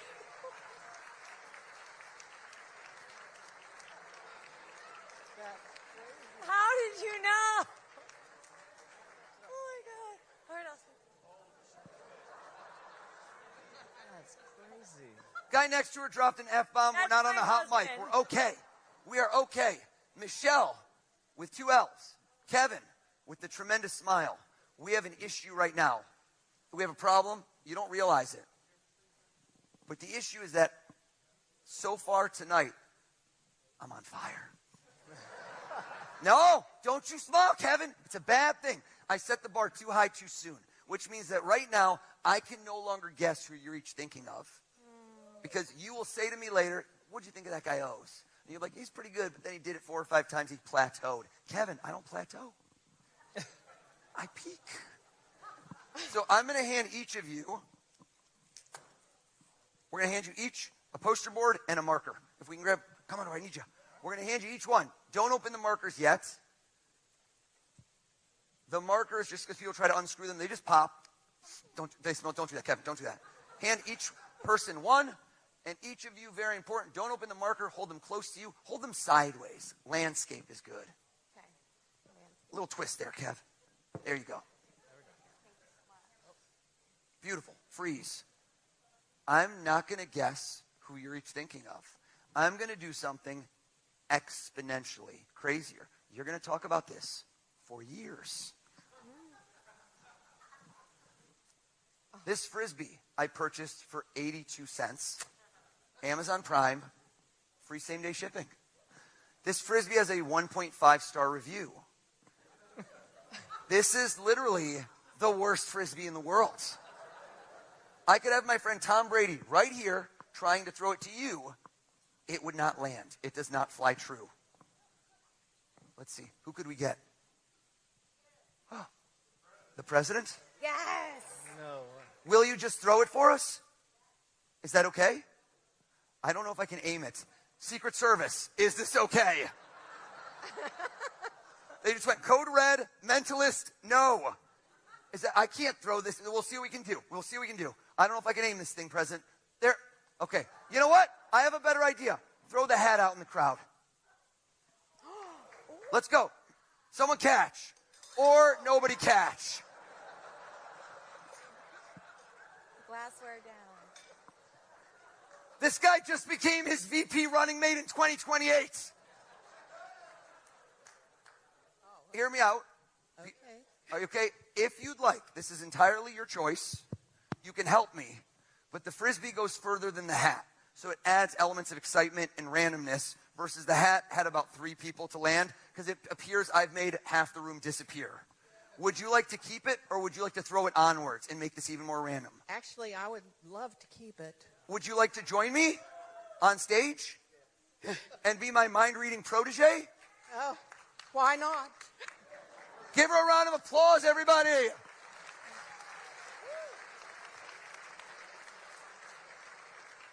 I'm going to stand you right here. We're going to bring you a microphone. Tell us all your name. My name is Diane Williams. Diane Williams, have you and I ever spoken a word in our life? No, never. Diane Williams, go ahead and read their minds. How crazy would that have been? Are you kidding me right now? Diane Williams, we need to get into the zone, okay? No. Not really yoga style. I want you to give me your best mind-reading pose. Bring the hands up here. That's pretty good. That's more, okay, that's more, it's sunny out. Let's hit them. Yeah, there we go. There we go. Diane Williams, here's what I'm going to do for you. I'm going to assist you. Look at me. I'm going to have you picture a crystal ball in my hands. There is not really a crystal ball. You are going to look down into my hands, and I want you to look through that crystal ball, down into my hands, and I want you to nod your head if you are seeing clear as day 2 people or pretending. Can you see them? Is that a yes? You're really playing this up. And keep your eyes closed. And I want you to repeat over and over in your head who you just saw, over and over in your head. Do you see 2 people? Could you see those 2 people? Close your eyes, Diane Williams. Close your eyes. Kevin, Michelle, uncap your marker. Keep your eyes closed, Diane Williams. I want you to write down your person's first and last name or their name as big as you can. As big as you can, please. Maximize the space on there. The person you picked, write their name as big as you can. Are you done, Michelle? Yes.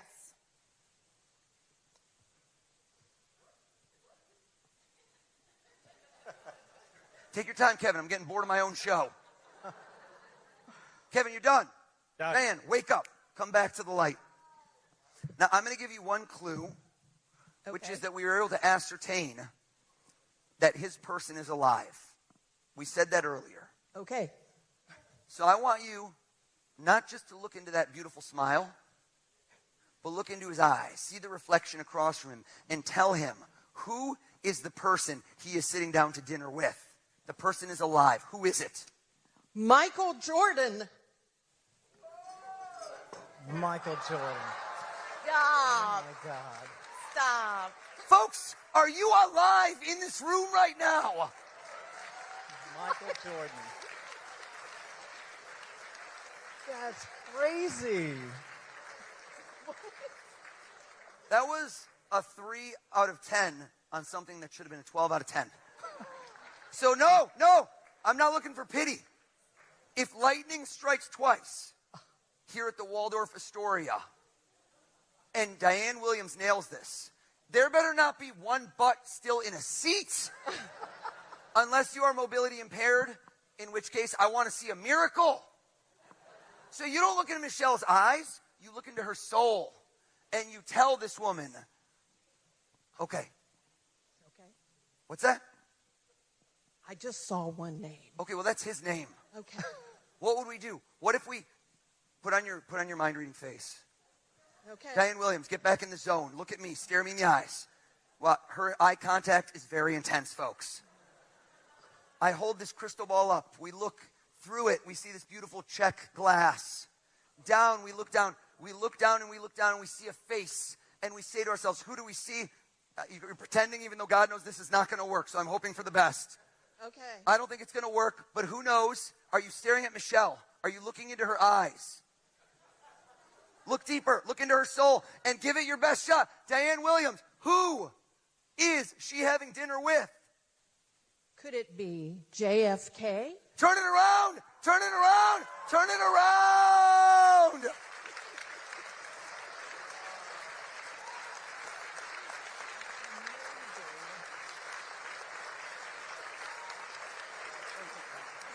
In. That's unbelievable. Have a seat, have a seat.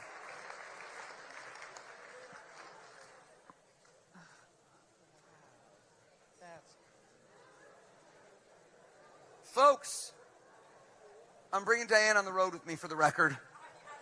She's keeping the hat. Really quick, let's see at this juncture in the evening if anybody still has battery life. Grab out your phone. Go to your calculator. I just watched this man clear as day, clear his browser history. Please, go to your calculator. If there's a number, I don't want it. Get rid of it. Clear that number out. And I want to see nice, beautiful zeros out there. Do we have zeros? Hold them up, hold them up, hold them up. Let me see what we got. Okay. I need to see energy. I feed off of it. Who wants in? Who wants in right now? Who wants in? Who seems excited? One guy just looked at me and started flexing. I don't know why. Okay. Battery life, still in the green. You're doing pretty well there, sir. What is your name? Josh. Josh? Traditional spelling? Do you want to join me? Let's get him up here. Let's hear it for Josh, everybody. Josh, come on up. Come on up, partner. Let's bring you up. Josh, here's what I want you to do. I need to get somebody else in the mix. I want you to do two things. We're going to fact check this. You're going to type in this in. One more partner in crime. Pick somebody out there for me to help me out. Who's it going to be? Dina. At your own table. Okay, so I like the nepotism here. He's like, let's just stick with my own table. Dina, do you have your phone as well? I do, yeah. Stand up. Dina has no cover. Just living dangerous over there. This trick is about to be called Apple Care. Dina, should we swap? Josh, come with me. Dina, I'm going to bring you in as well. Dina, since I didn't get to throw a Frisbee, are you your calculator open? Yes. Please open it up. What do we have? Is this an amortization calculator? She's doing my mortgage calculations is what I'm seeing. Okay, I'm sorry. It's okay. I don't know what this one is. I can't do, this is like the buttons are too small. I can't see anything. I'm so sorry. I got to use someone else because I can't see. Put the brightness up. Grab yours. This one's big, even though you're at 7% battery. I love it. Dina, give us a number, and we're going to go on stage. Come with me, Josh. Give us a number, and I want you to do this. I want you to give us a birthday. Come with me. You know what? Join me. Join me. We'll bring you up. Josh, you're going to be on deck. Josh, sit down. This gentleman, come with me. Oh, wait. I need you. Yeah.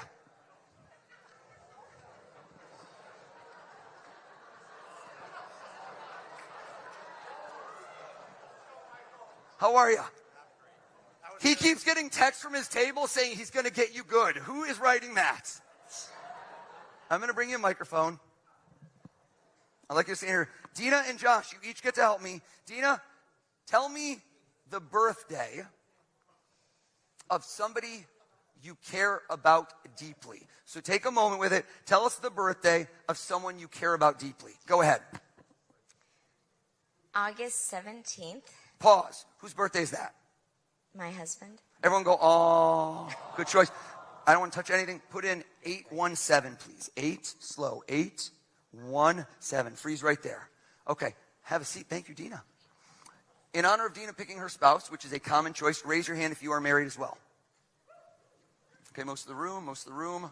I need to know why that woman just did this. Did anyone see that? That was a very strange reaction to a relatively binary question. That was a real-time Facebook status. It's complicated. Dina loved that joke. Let's go over to someone new that has not helped me yet. How about right over here? I'm going to go to the gentleman right next to Steve, who I loved earlier, who thought of Bora Bora. That was too obvious, Steve. Make it tough next time. Let's go to that gentleman in the green, who felt so slighted. What is your name? Arden. Arden? Arden. That's correct. Arden, quick, what's your wedding anniversary? May 26th. What was it? May 26th. Do times 526, but don't do equal yet. I'm doing the math. August 17th times May 26th. Kidding. I don't know. Michelle thought I could do anything after John Fitzgerald Kennedy. You get to instill a little bit of yourself in this. Do you have a lucky number or something special to you? You do? 1 digit or 2 digits? 1 digit? Bring it close to the heart. That's your heart. Yeah, we're not there yet. We're not there yet. And I want you to hit plus and hold it close to you and put in your lucky number. And then walk out into this crowd to somebody that you do not know. Is that possible? You seem a social butterfly. And I want to lock eyes. Look at me, sir. Look at me, sir. 500 times 1,000 is 500 G's. I'm a capitalist. I want 2 commas. I want a third comma. I want millions. What's your name? Colin. Colin. Colin? 1 L or 2? 1. All right. Michelle's not happy. Some of you, your memory is not as good. You don't know why that callback was funny. That's okay. Colin, 3-digit number between 100 and 500. Don't do 1, 2, 3. You're better than that, Colin. You're better than that. You got a number? Yes, sir. I didn't like it. Change. Okay. There it is. There it is. Whisper with no microphone into his ear your 3-digit number. Everybody make ambient ocean noises. Did you hear what he said? We're going to hit the microphone right there. Right there. Have a seat for me, Colin. Please type in, to this gentleman, please type in a times and put in Colin's 3 digits. You did. Colin, have a seat. Wonderful. Did you hit equals? Not yet. Please. All right.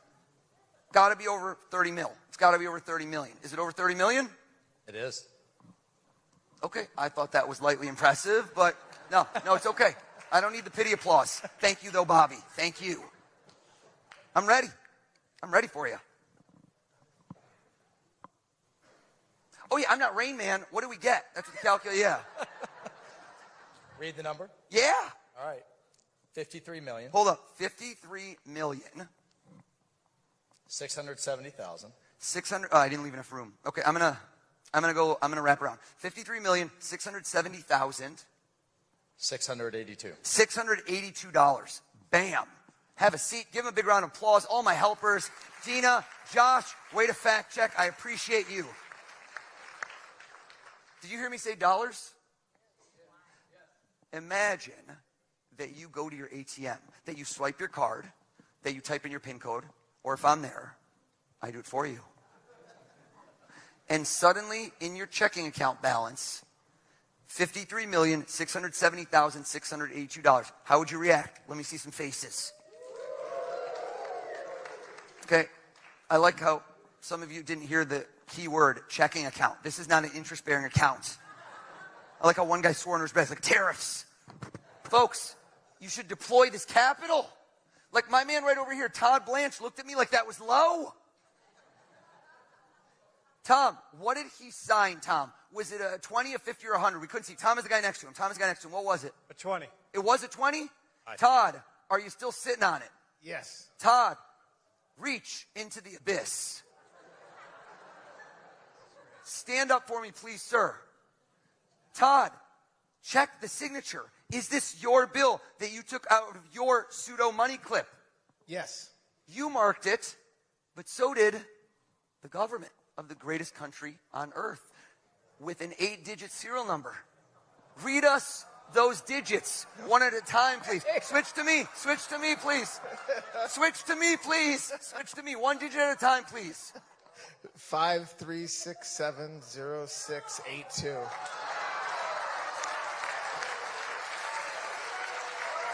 Thank you very much, everybody.